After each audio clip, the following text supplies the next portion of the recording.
ꯌꯦꯡꯕꯤꯔꯤꯕ ꯇꯥꯕꯤꯔꯤꯕ ꯄꯨꯝꯅꯃꯛꯄꯨ ꯑꯍꯥꯟꯕꯃꯛꯇꯗ library of ꯃꯅꯤꯄꯨꯔꯅ ꯈꯨꯔꯨꯝꯖꯔꯤ ꯂꯦꯡꯁꯤꯟꯕꯤꯗꯨꯅ ꯂꯩꯔꯦ ꯍꯧꯖꯤꯛ ꯏꯝꯐꯥꯜ ꯃꯅꯤꯄꯨꯔꯗ ꯑꯩꯒꯤ ꯌꯥꯝꯅ ꯅꯨꯡꯁꯤꯖꯔꯕꯤ ꯏꯃꯥ ꯑꯗꯨꯒ ꯄꯨꯝꯅꯃꯛꯅ ꯌꯥꯝꯅ ꯅꯨꯡꯁꯤꯅ ꯑꯣꯖꯥ ꯁꯔꯣꯖ ꯅꯂꯤꯅꯤ ꯍꯥꯏꯅ ꯃꯤꯡꯒꯧꯕꯤꯕ ꯏꯃꯥꯕꯨꯁꯨ ꯈꯨꯔꯨꯝꯖꯔꯤ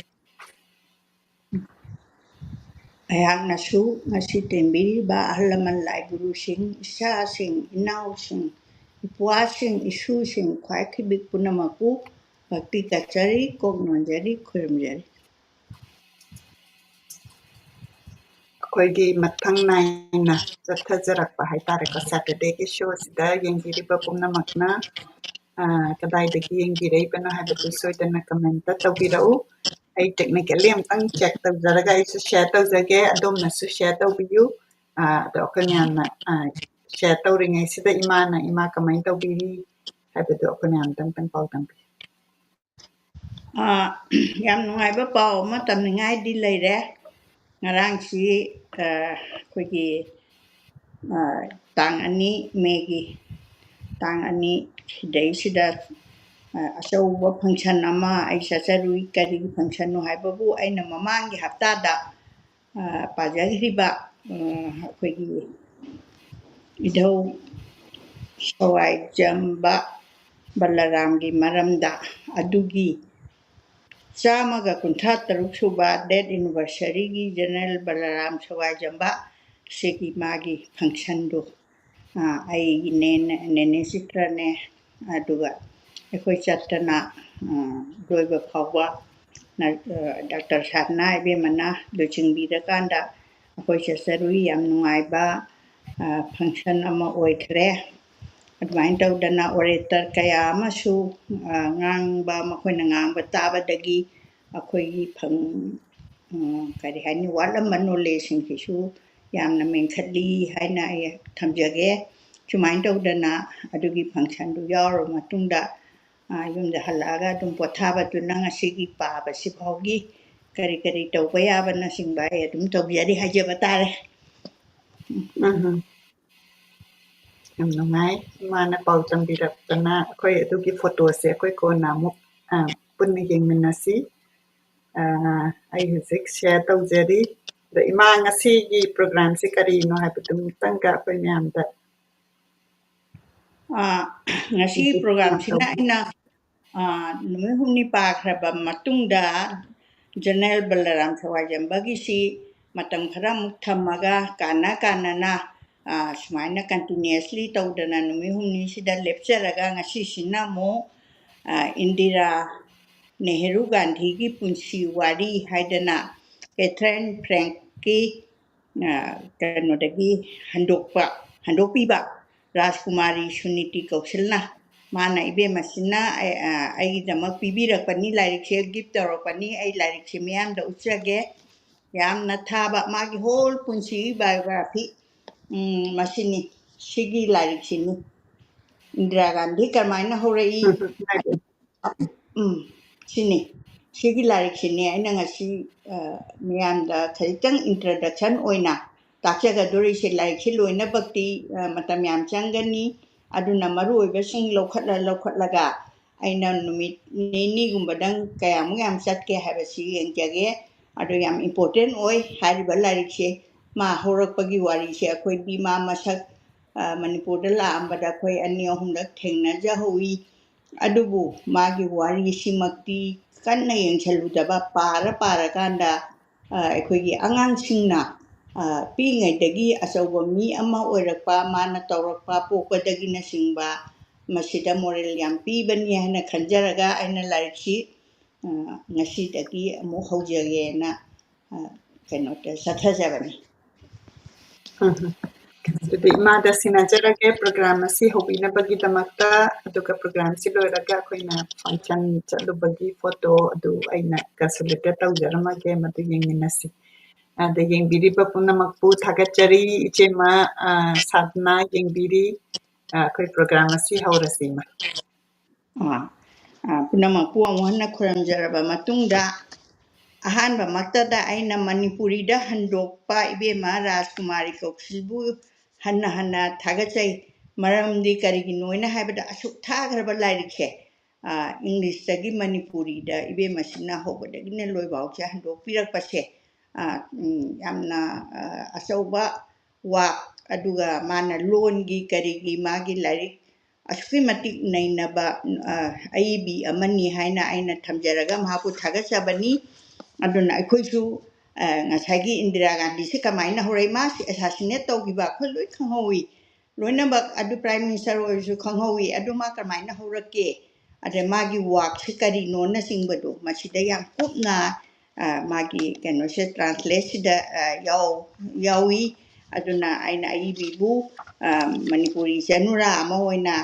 ꯑꯃꯨꯛ ꯍꯦꯟꯅ ꯊꯥꯒꯠꯆꯔꯤ ꯃꯗꯨꯗꯤ ꯇ꯭ꯔꯥꯟꯁꯂꯦꯠ ꯇꯧꯕꯁꯤ ꯈꯤꯇꯪ ꯑꯏꯕꯤꯗꯤ ꯌꯥꯝ ꯂꯩꯔꯕ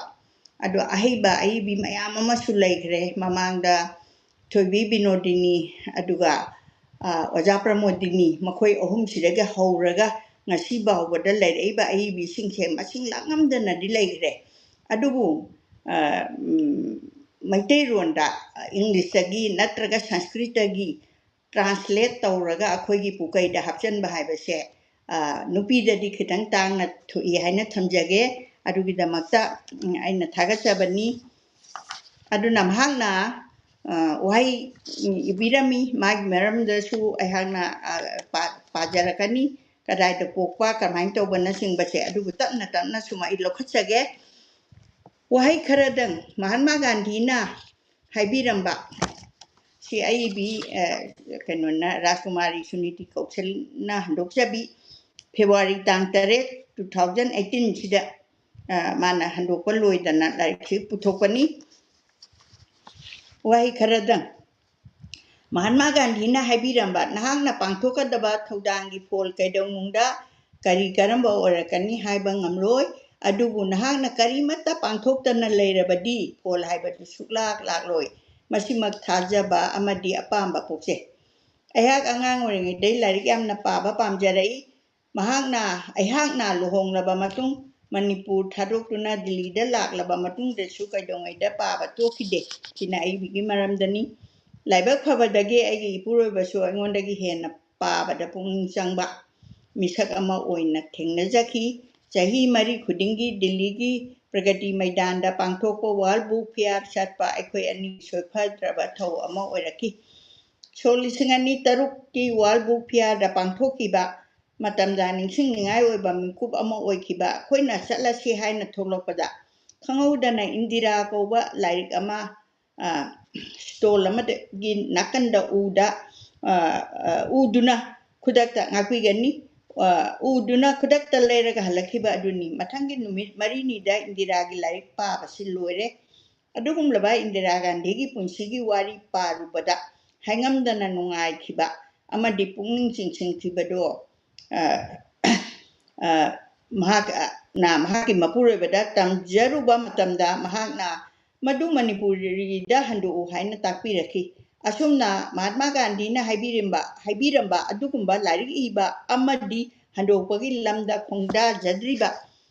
ꯑꯩꯍꯥꯛꯅ ꯀꯔꯤꯃꯠꯇ ꯇꯧꯗꯕꯒꯤ ꯃꯍꯨꯠꯇ ꯀꯔꯤꯒꯨꯝꯕ ꯈꯔ ꯄꯥꯡꯊꯣꯛꯄꯒꯤ ꯐꯣꯜ ꯈꯪꯅꯅꯕ ꯍꯟꯗꯣꯛꯄꯒꯤ ꯊꯕꯛ ꯑꯁꯤ ꯄꯥꯏꯈꯠꯄ ꯍꯧꯖꯈꯤ ꯏꯟꯗꯤꯔꯥ ꯒꯥꯟꯙꯤꯒꯤ ꯄꯨꯟꯁꯤꯒꯤ ꯋꯥꯔꯤ ꯑꯁꯤ ꯃꯄꯨꯡ ꯐꯥꯅ ꯄꯨꯊꯣꯛꯅꯕ ꯍꯣꯠꯅꯕꯗ ꯈ꯭ꯋꯥꯏꯗꯒꯤ ꯃꯔꯨꯑꯣꯏꯅ ꯊꯧꯗꯥꯡ ꯂꯧꯕꯤꯈꯤꯕ ꯃꯤꯑꯣꯏ ꯈꯔꯒꯤ ꯃꯇꯦꯡ ꯌꯥꯎꯔꯝꯗ꯭ꯔꯕꯗꯤ ꯂꯥꯏꯔꯤꯛ ꯑꯁꯤ ꯃꯤꯌꯥꯝꯗ ꯁꯤꯟꯅꯖꯕ ꯉꯝꯂꯝꯂꯣꯏ ꯑꯍꯥꯟꯕꯗ doctor Thokchom Ibohanbi Singh DM. College of arts Manipuri ꯕꯤꯚꯥꯒꯇ ꯍꯦꯗ ꯑꯣꯏꯕꯤꯔꯤꯕ ꯇꯥꯃꯣꯅ ꯑꯩꯍꯥꯛꯀꯤ ꯑꯍꯥꯟꯕ ꯃꯅꯨꯁꯀ꯭ꯔꯤꯞꯀꯤ ꯃꯅꯨꯡ ꯊꯤꯠꯅ ꯄꯥꯕꯤꯗꯨꯅ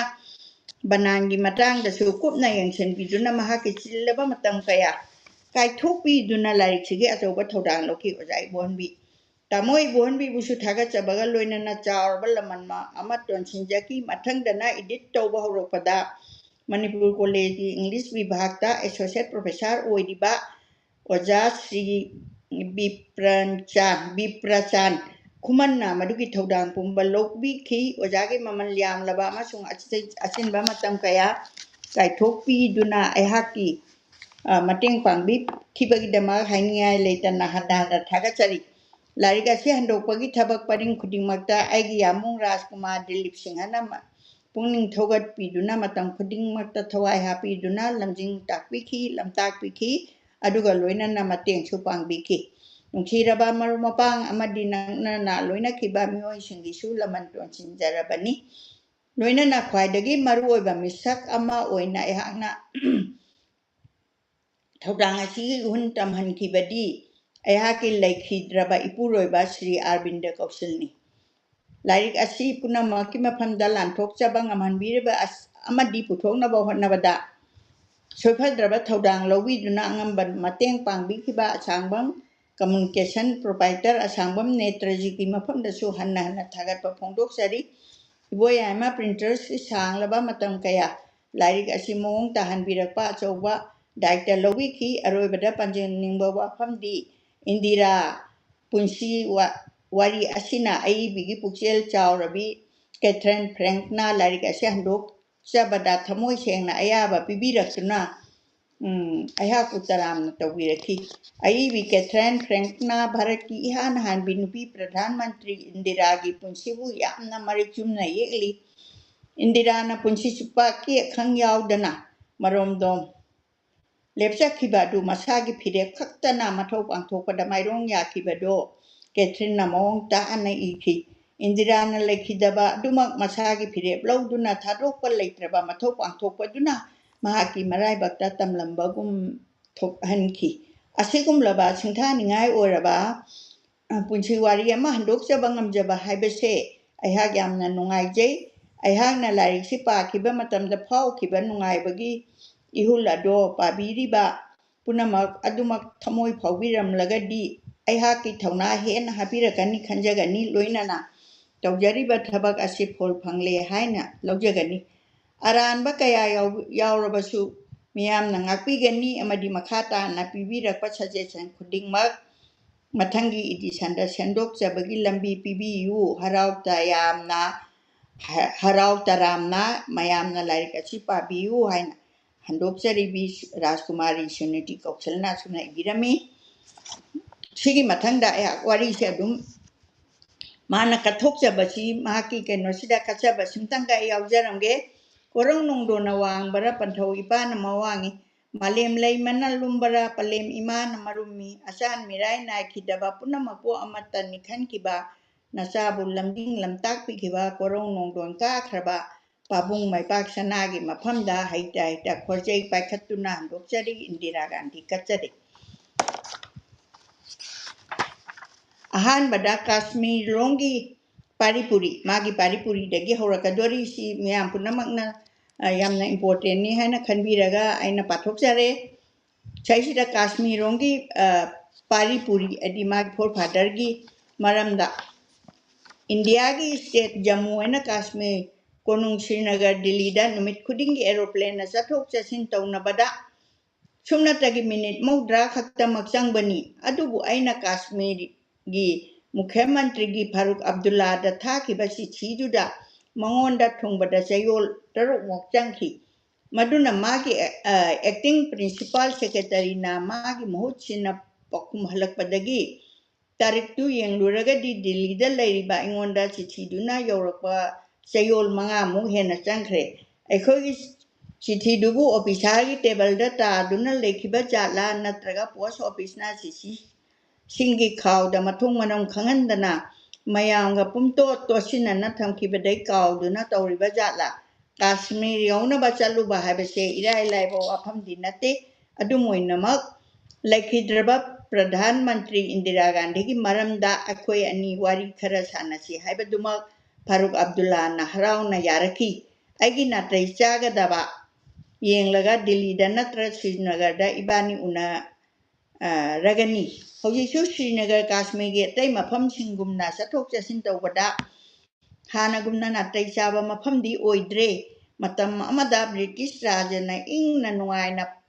ꯄꯥꯜꯂꯝꯂꯕꯒꯤ ꯃꯇꯨꯡꯗ ꯌꯨꯔꯣꯄꯤꯌꯥꯟ ꯑꯃꯦꯔꯤꯀꯥꯟ ꯑꯁꯇ꯭ꯔꯦꯂꯤꯌꯥꯟ ꯑꯃꯗꯤ ꯚꯥꯔꯠ ꯃꯆꯥꯁꯤꯡ ꯂꯣꯏꯅꯅ ꯂꯝ ꯀꯣꯏꯕ ꯃꯤꯑꯣꯏꯁꯤꯡꯒꯤ ꯂꯥꯟꯐꯝ ꯑꯣꯏꯔꯝꯕ ꯀꯥꯁꯃꯤꯔ ꯌꯦꯛꯅꯕ ꯖꯥꯇꯤ ꯑꯅꯤ ꯍꯥꯏꯕꯗꯤ ꯚꯥꯔꯠ ꯑꯃꯗꯤ ꯄꯥꯀꯤꯁꯇꯥꯟꯅ ꯃꯈꯣꯏ ꯑꯅꯤꯒꯤ ꯂꯝꯈꯩꯒꯤ ꯌꯦꯡꯊꯤꯅꯗꯨꯅ ꯈꯠꯅꯕꯗꯒꯤ ꯆꯥꯏꯅ ꯄꯨꯡ ꯑꯃ ꯑꯣꯏꯔꯦ ꯃꯔꯝ ꯑꯁꯤꯅ ꯀꯥꯁꯃꯤꯔꯗ ꯆꯪꯁꯤꯜꯂꯨꯕ ꯑꯏꯕꯁꯤꯡꯁꯤꯃꯛꯇꯕꯨ ꯄꯨꯟꯁꯤ ꯋꯥꯔꯤ ꯏꯕ ꯑꯏꯕꯁꯤꯡ ꯑꯃꯠꯇ ꯅꯠꯇꯦ ꯑꯃꯒ ꯎꯪꯈꯠꯅꯕ ꯑꯁꯥꯎꯕ ꯃꯩꯔꯤꯅ ꯆꯍꯤ ꯈꯨꯗꯤꯡꯒꯤ ꯍꯦꯟꯒꯠꯂꯛꯂꯤꯕ ꯆꯌꯦꯠꯅꯕꯒꯤ ꯏ ꯄꯥꯎ ꯈꯣꯝꯖꯤꯟꯕ ꯄꯥꯎꯁꯤꯡ ꯃꯛꯇꯅꯤ ꯄꯥꯎꯁꯤꯡ ꯈꯛꯇꯅꯤ ꯑꯁꯨꯝꯅ ꯆꯍꯤ ꯀꯌꯥꯃꯨꯛ ꯃꯤꯅ ꯃꯔꯨ ꯑꯣꯏꯅ ꯂꯧꯅꯔꯨꯗ꯭ꯔꯕ ꯀꯥꯁꯃꯤꯔ ꯍꯧꯖꯤꯛꯇꯤ ꯄ꯭ꯔꯤꯊꯤꯕꯤꯒꯤ ꯃꯔꯨꯑꯣꯏꯕ ꯄꯥꯎꯁꯤꯡꯒꯤ ꯃꯅꯨꯡꯗ ꯑꯃ ꯑꯣꯏꯔꯛꯂꯦ ꯆꯍꯤ ꯈꯔꯒꯤ ꯃꯃꯥꯡꯗ ꯀꯥꯁꯃꯤꯔꯕꯨ ꯇꯣꯈꯥꯏ ꯇꯥꯍꯟꯅꯤꯡꯕ ꯀꯥꯡꯂꯨꯞ ꯈꯔꯅ ꯍꯤꯃꯥꯂꯣꯏꯒꯤ ꯅꯣꯡꯆꯨꯞ ꯂꯣꯝꯒꯤ ꯆꯤꯡ ꯀꯥꯕ ꯂꯥꯛꯄ ꯃꯤꯑꯣꯏ ꯀꯥꯡꯕꯨ ꯑꯃ ꯐꯥꯗꯨꯅ ꯄꯨꯔꯒ ꯍꯥꯠꯇꯣꯛꯈ꯭ꯔꯕꯅꯤ 1899ꯒꯤ ꯆꯍꯤ ꯍꯧꯒꯠꯂꯛꯄꯗ ꯚꯥꯔꯠ ꯄꯥꯀꯤꯁꯇꯥꯟ ꯅ꯭ꯌꯨꯀ꯭ꯂꯤꯌꯔ ꯈꯨꯠꯂꯥꯏ ꯆꯥꯡꯌꯦꯡꯅꯗꯨꯅ ꯀꯥꯁꯃꯤꯔꯕꯨ ꯅ꯭ꯌꯨꯀ꯭ꯂꯤꯌꯔꯅ ꯃꯥꯡ ꯇꯥꯛꯍꯟꯐꯝ ꯑꯃ ꯑꯣꯏꯅ ꯈꯟꯅꯈꯔꯦ ꯃꯊꯪꯗ ꯆꯍꯤꯗꯁꯨ ꯀꯥꯔꯒꯤꯜ ꯃꯅꯥꯛꯀꯤ ꯉꯝꯈꯩ ꯄꯔꯤꯡꯗ ꯃꯈꯣꯏꯒꯤ ꯂꯥꯟꯃꯤꯁꯤꯡꯅ ꯂꯥꯟ ꯁꯣꯛꯅꯈ꯭ꯔꯦ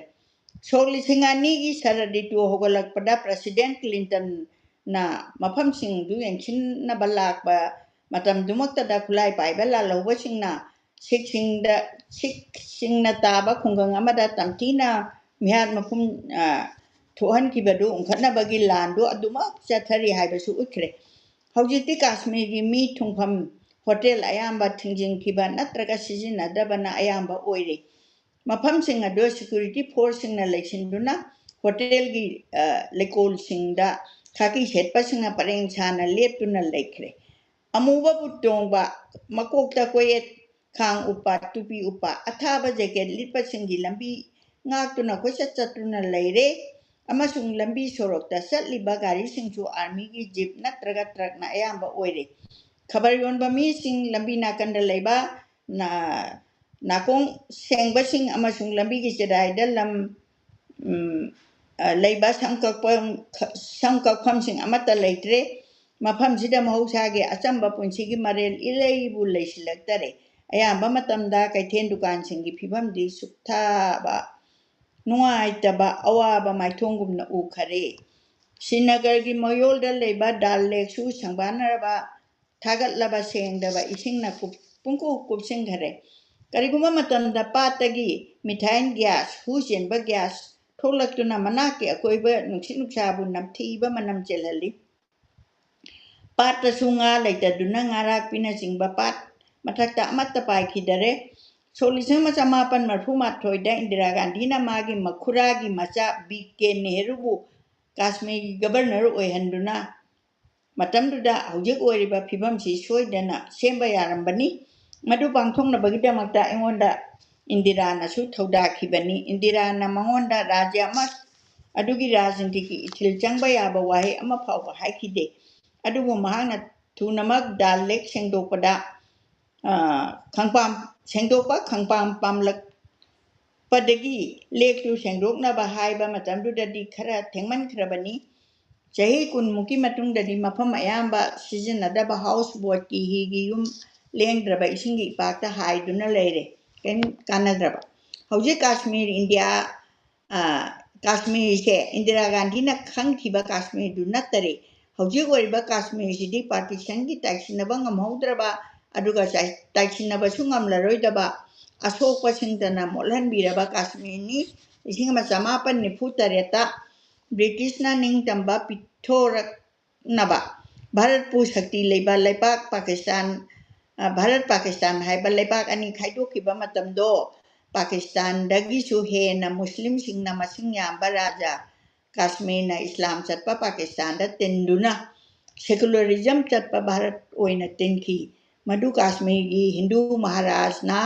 ꯃꯥꯒꯤ ꯃꯁꯤꯡ ꯌꯥꯝꯂꯕ ꯃꯨꯁꯂꯤꯝ ꯄ꯭ꯔꯖꯥꯁꯤꯡꯒꯤ ꯃꯍꯨꯠ ꯁꯤꯟꯅ ꯇꯧꯈꯤꯕꯅꯤ ꯇꯧꯕꯇꯕꯨ ꯃꯗꯨ ꯅꯝꯐꯨ ꯍꯥꯐꯨꯗ ꯄꯥꯡꯊꯣꯛꯈꯤꯕ ꯑꯣꯏꯅ ꯇꯧꯕꯗꯨꯗ ꯀꯅꯥꯃꯠꯇꯅꯗꯤ ꯏꯄꯦꯟ ꯄꯦꯟꯅꯈꯤꯗꯦ 1898ꯗꯒꯤ ꯍꯧꯅ ꯅꯥꯀꯟ ꯑꯅꯤꯃꯛꯇ ꯁꯦꯟꯃꯤꯠꯂꯣꯟꯒꯤ ꯀꯥꯟꯅꯕꯗꯤ ꯈꯔꯇꯃꯛ ꯐꯪꯍꯜꯂꯤꯕ ꯑꯄꯤꯛꯄ ꯃꯐꯝ ꯀꯥꯁꯃꯤꯔꯒꯤꯗꯃꯛꯇ ꯑꯆꯧꯕ ꯂꯥꯟꯖꯥꯎ ꯑꯍꯨꯝꯂꯛ ꯁꯣꯛꯅꯈꯔꯦ ꯑꯗꯨꯕꯨ ꯀꯥꯁꯃꯤꯔꯒꯤ ꯑꯌꯥꯝꯕ ꯚꯥꯔꯠꯀꯤ ꯁꯔꯨꯛꯀꯤ ꯃꯅꯨꯡꯗ ꯂꯩꯔꯕꯁꯨ ꯑꯉꯟꯕ ꯇꯥꯏꯈꯟꯅꯕ ꯌꯥꯗꯕ ꯄꯥꯀꯤꯁꯇꯥꯟꯅ ꯑꯗꯨꯃꯛ ꯑꯉꯟꯕ ꯃꯇꯝꯗꯒꯤ ꯆꯌꯦꯠꯅꯗꯨꯅ ꯂꯩꯈꯔꯦ ꯚꯥꯔꯠꯅ ꯃꯤꯆꯪ ꯃꯤꯈꯥꯏ ꯅꯥꯏꯗꯅ ꯂꯩꯉꯥꯛꯂꯣꯟ ꯑꯃ ꯂꯤꯡꯅꯕ ꯄꯥꯀꯤꯁꯇꯥꯟꯅ ꯃꯨꯁꯂꯤꯝꯇꯒꯤ ꯑꯣꯏꯕ ꯂꯩꯕꯥꯛ ꯑꯃ ꯁꯦꯝꯅꯅꯕ ꯍꯣꯠꯅꯕꯗ ꯃꯈꯣꯏꯒꯤ ꯈꯨꯠꯇ ꯀꯥꯁꯃꯤꯔꯕꯨ ꯐꯪꯂꯕꯗꯤ ꯂꯦꯝꯖꯕ ꯑꯃ ꯑꯣꯏꯔꯅꯤ ꯈꯟꯅꯗꯨꯅ ꯀꯥꯁꯃꯤꯔꯕꯨ ꯏꯍꯤꯡ ꯅꯥꯍꯤꯡ ꯇꯥꯍꯟꯕ ꯑꯃꯗꯤ ꯆꯔꯛ ꯆꯍꯤꯡꯅꯕ ꯃꯐꯝ ꯑꯣꯏꯍꯜꯂꯦ ꯆꯍꯤ ꯇꯪꯈꯥꯏ ꯑꯃꯗꯒꯤ ꯍꯦꯟꯅ ꯆꯠꯊꯔꯛꯂꯕ ꯅ꯭ꯌꯨꯀ꯭ꯂꯤꯌꯔ ꯈꯨꯠꯂꯥꯏꯁꯤꯡ ꯆꯥꯡꯌꯦꯡ nai tanaba lanpham khungangsingbu ot naiba bom thadaba madi Srinagar da hapatupana chimga thoroksingna hojiki oina diwari oinari adubu aina ligadoriba Indira Gandhi gi punsigi wari sidi yamna kuirabagi mamangdagi haugadori Unnathana kupsen bata amkhrabai malogi alpine kowi naraki lairang na thallaba lamha milugi pirangum na pata tarakpa turel sing sararitu khudingi unda duna machu mahandriba phawa Sinar pambina mairigumna ngangna sakairakpa adu matam chuppada sangduna ta leiraba maton tungkhalak na wanglaba pamel using usangi umangna mamsilalaba tampaksing asidagi wari asi haurage Phajaba amadi ningthijaraba kibiki tungnafam oiriba Kashmir ase Indira Gandhi mafamdadi magi sanglaba punsibu hanna thona hapiba ngamba Mana su mathamoi nungda chetna thagona jaba magi punsiga tanna thanaba yadraba mafam amani mafam sida magi punsibu marek mahau thoanduna nungaiba pi Jawaharlal Nehru na magi autobiography ki ahanba lamaida ꯑꯩꯈꯣꯏꯁꯦ ꯀꯥꯁꯃꯤꯔꯤ ꯑꯣꯏꯔꯝꯃꯤ ꯍꯥꯏꯅ E ꯑꯗꯨꯕꯨ ꯏꯟꯗꯤꯔꯥ ꯒꯥꯟꯙꯤꯅꯗꯤ ꯃꯁꯤꯒꯤ ꯋꯥꯍꯩꯁꯦ ꯑꯄꯦꯟꯕ ꯄꯣꯛꯂꯝꯗꯦ ꯑꯗꯨꯅ ꯍꯧꯖꯤꯛꯁꯨ ꯑꯗꯨꯃꯛ ꯀꯥꯁꯃꯤꯔꯤꯅꯤ ꯍꯥꯏꯅ ꯈꯟꯅ ꯑꯣꯏꯔꯤꯕꯒꯤ ꯐꯤꯚꯝꯗ ꯃꯍꯥꯛꯅ ꯍꯥꯏꯖꯩ ꯑꯩꯗꯤ ꯀꯥꯁꯃꯤꯔꯤꯅꯤ ꯃꯄꯨꯡ ꯐꯥꯅ ꯍꯧꯔꯛꯐꯝ ꯂꯩꯇꯕ ꯇꯁꯦꯡꯅ ꯆꯅꯩꯅꯕꯅ ꯃꯔꯝ ꯑꯣꯏꯗꯨꯅ ꯀꯩꯗꯧꯉꯩꯗꯁꯨ ꯃꯔꯥ ꯆꯦꯠꯄ ꯏꯃꯨꯡ ꯑꯃ ꯑꯣꯏꯈꯤꯗ꯭ꯔꯕ ꯃꯁꯥꯒꯤ ꯌꯨꯝ ꯑꯃ ꯅꯥꯏꯅ ꯑꯗꯨꯒꯤ ꯃꯄꯨꯁꯨ ꯑꯣꯏꯈꯤꯗ꯭ꯔꯕ ꯀꯥꯁꯃꯤꯔꯁꯦ ꯏꯟꯗꯤꯔꯥ ꯒꯥꯟꯙꯤꯒꯤꯗꯤ ꯃꯥꯒꯤ ꯈꯨꯗꯨꯝ ꯆꯟꯕ ꯉꯝꯕ ꯃꯐꯝ ꯑꯣꯏꯗꯨꯅ ꯑꯗꯨꯝ ꯂꯩꯔꯒꯅꯤ ꯃꯥꯒꯤ ꯀꯥꯁꯃꯤꯔꯒꯤ ꯋꯥꯔꯤꯁꯤ ꯂꯣꯏꯁꯤꯟꯈꯤꯕꯒꯨꯝ ꯑꯍꯧꯕꯁꯨ ꯃꯁꯤꯗꯒꯤ ꯑꯣꯏꯔꯒꯦ ꯀꯥꯁꯃꯤꯔꯒꯤ ꯋꯥ ꯍꯦꯛ ꯍꯧꯗꯣꯛꯂꯨꯕ ꯈꯨꯗꯛꯇ ꯂꯣꯏꯁꯤꯜꯍꯟꯅꯤꯡꯉꯤ ꯏꯟꯗꯤꯔꯥ ꯒꯥꯟꯙꯤꯒꯤ ꯄꯨꯟꯁꯤ ꯏꯕ ꯍꯥꯏꯕꯁꯦ ꯍꯦꯛ ꯄꯣꯛꯄ ꯃꯤꯀꯨꯞꯇꯨꯗꯒꯤ ꯍꯦꯛꯇ ꯈꯪꯍꯧꯗꯅ ꯏꯁꯤꯟꯕ ꯅꯠꯇꯦ ꯌꯥꯝꯅ ꯀꯨꯏꯔꯕꯒꯤ ꯃꯃꯥꯡꯗꯒꯤ ꯂꯦꯞꯊꯣꯛꯈ꯭ꯔꯕꯒꯨꯝꯕꯅꯤ ꯑꯗꯨꯕꯨ ꯃꯤꯀꯨꯞꯇꯨꯗ ꯏꯟꯗꯤꯔꯥ ꯒꯥꯟꯙꯤ ꯄꯣꯛꯈꯤꯕꯁꯦ 1918ꯀꯤ ꯃꯃꯥꯡ ꯆꯍꯤ ꯑꯅꯤꯔꯣꯝꯒꯤ ꯃꯇꯝꯗ ꯂꯥꯏꯔꯩꯄꯥꯛꯇꯒꯤ ꯀꯨꯝꯊꯔꯛꯇꯨꯅ ꯄꯣꯔꯝ ꯌꯥꯠꯈ꯭ꯔꯕꯅꯤ ꯖꯣꯍꯔꯅ ꯃꯍꯥꯛꯀꯤ ꯑꯣꯇꯣꯕꯥꯏꯑꯣꯒ꯭ꯔꯥꯐꯤꯒꯤ ꯑꯍꯥꯟꯕ ꯄꯟꯗꯨꯞ ꯀꯥꯁꯃꯤꯔꯔꯣꯝꯒꯤ ꯄꯥꯔꯤ ꯄꯨꯔꯤ ꯍꯥꯏꯕꯗꯨꯗ ꯆꯍꯤ ꯑꯅꯤꯔꯣꯝꯒꯤ ꯃꯃꯥꯡꯗ ꯑꯩꯈꯣꯏꯒꯤ ꯏꯄꯥ ꯏꯄꯨꯁꯤꯡꯅ ꯃꯤꯡꯆꯠ ꯇꯥꯟꯕ ꯑꯃꯗꯤ ꯂꯥꯏꯕꯛ ꯌꯦꯡꯅꯅꯕꯒꯤꯗꯃꯛꯇ ꯑꯗꯨꯒꯨꯝꯂꯕ ꯆꯤꯡꯂꯛꯀꯤ ꯇꯝꯄꯥꯛ ꯑꯗꯨꯗ ꯂꯩꯇꯦ ꯃꯥꯟꯅꯔꯕ ꯃꯈꯥꯒꯤ ꯇꯝꯄꯥꯛ ꯇꯝꯅ ꯀꯨꯝꯊꯔꯛꯏ ꯑꯁꯨꯝꯅ ꯏꯟꯗꯤꯔꯥ ꯒꯥꯟꯙꯤꯒꯤ ꯃꯄꯥ ꯃꯄꯨꯁꯤꯡꯗꯨ ꯅꯨꯡꯉꯥꯏꯔꯕ ꯃꯒꯨꯟ ꯂꯩꯔꯕ ꯍꯤꯃꯥꯂꯣꯏꯒꯤ ꯌꯨꯝꯐꯝ ꯊꯥꯗꯣꯛꯇꯨꯅ ꯚꯥꯔꯠꯀꯤ ꯑꯋꯥꯡ ꯊꯪꯕ ꯃꯌꯥꯏꯒꯤ ꯑꯁꯥꯕ ꯑꯃꯗꯤ ꯂꯩꯍꯥꯎ ꯆꯦꯟꯗꯕ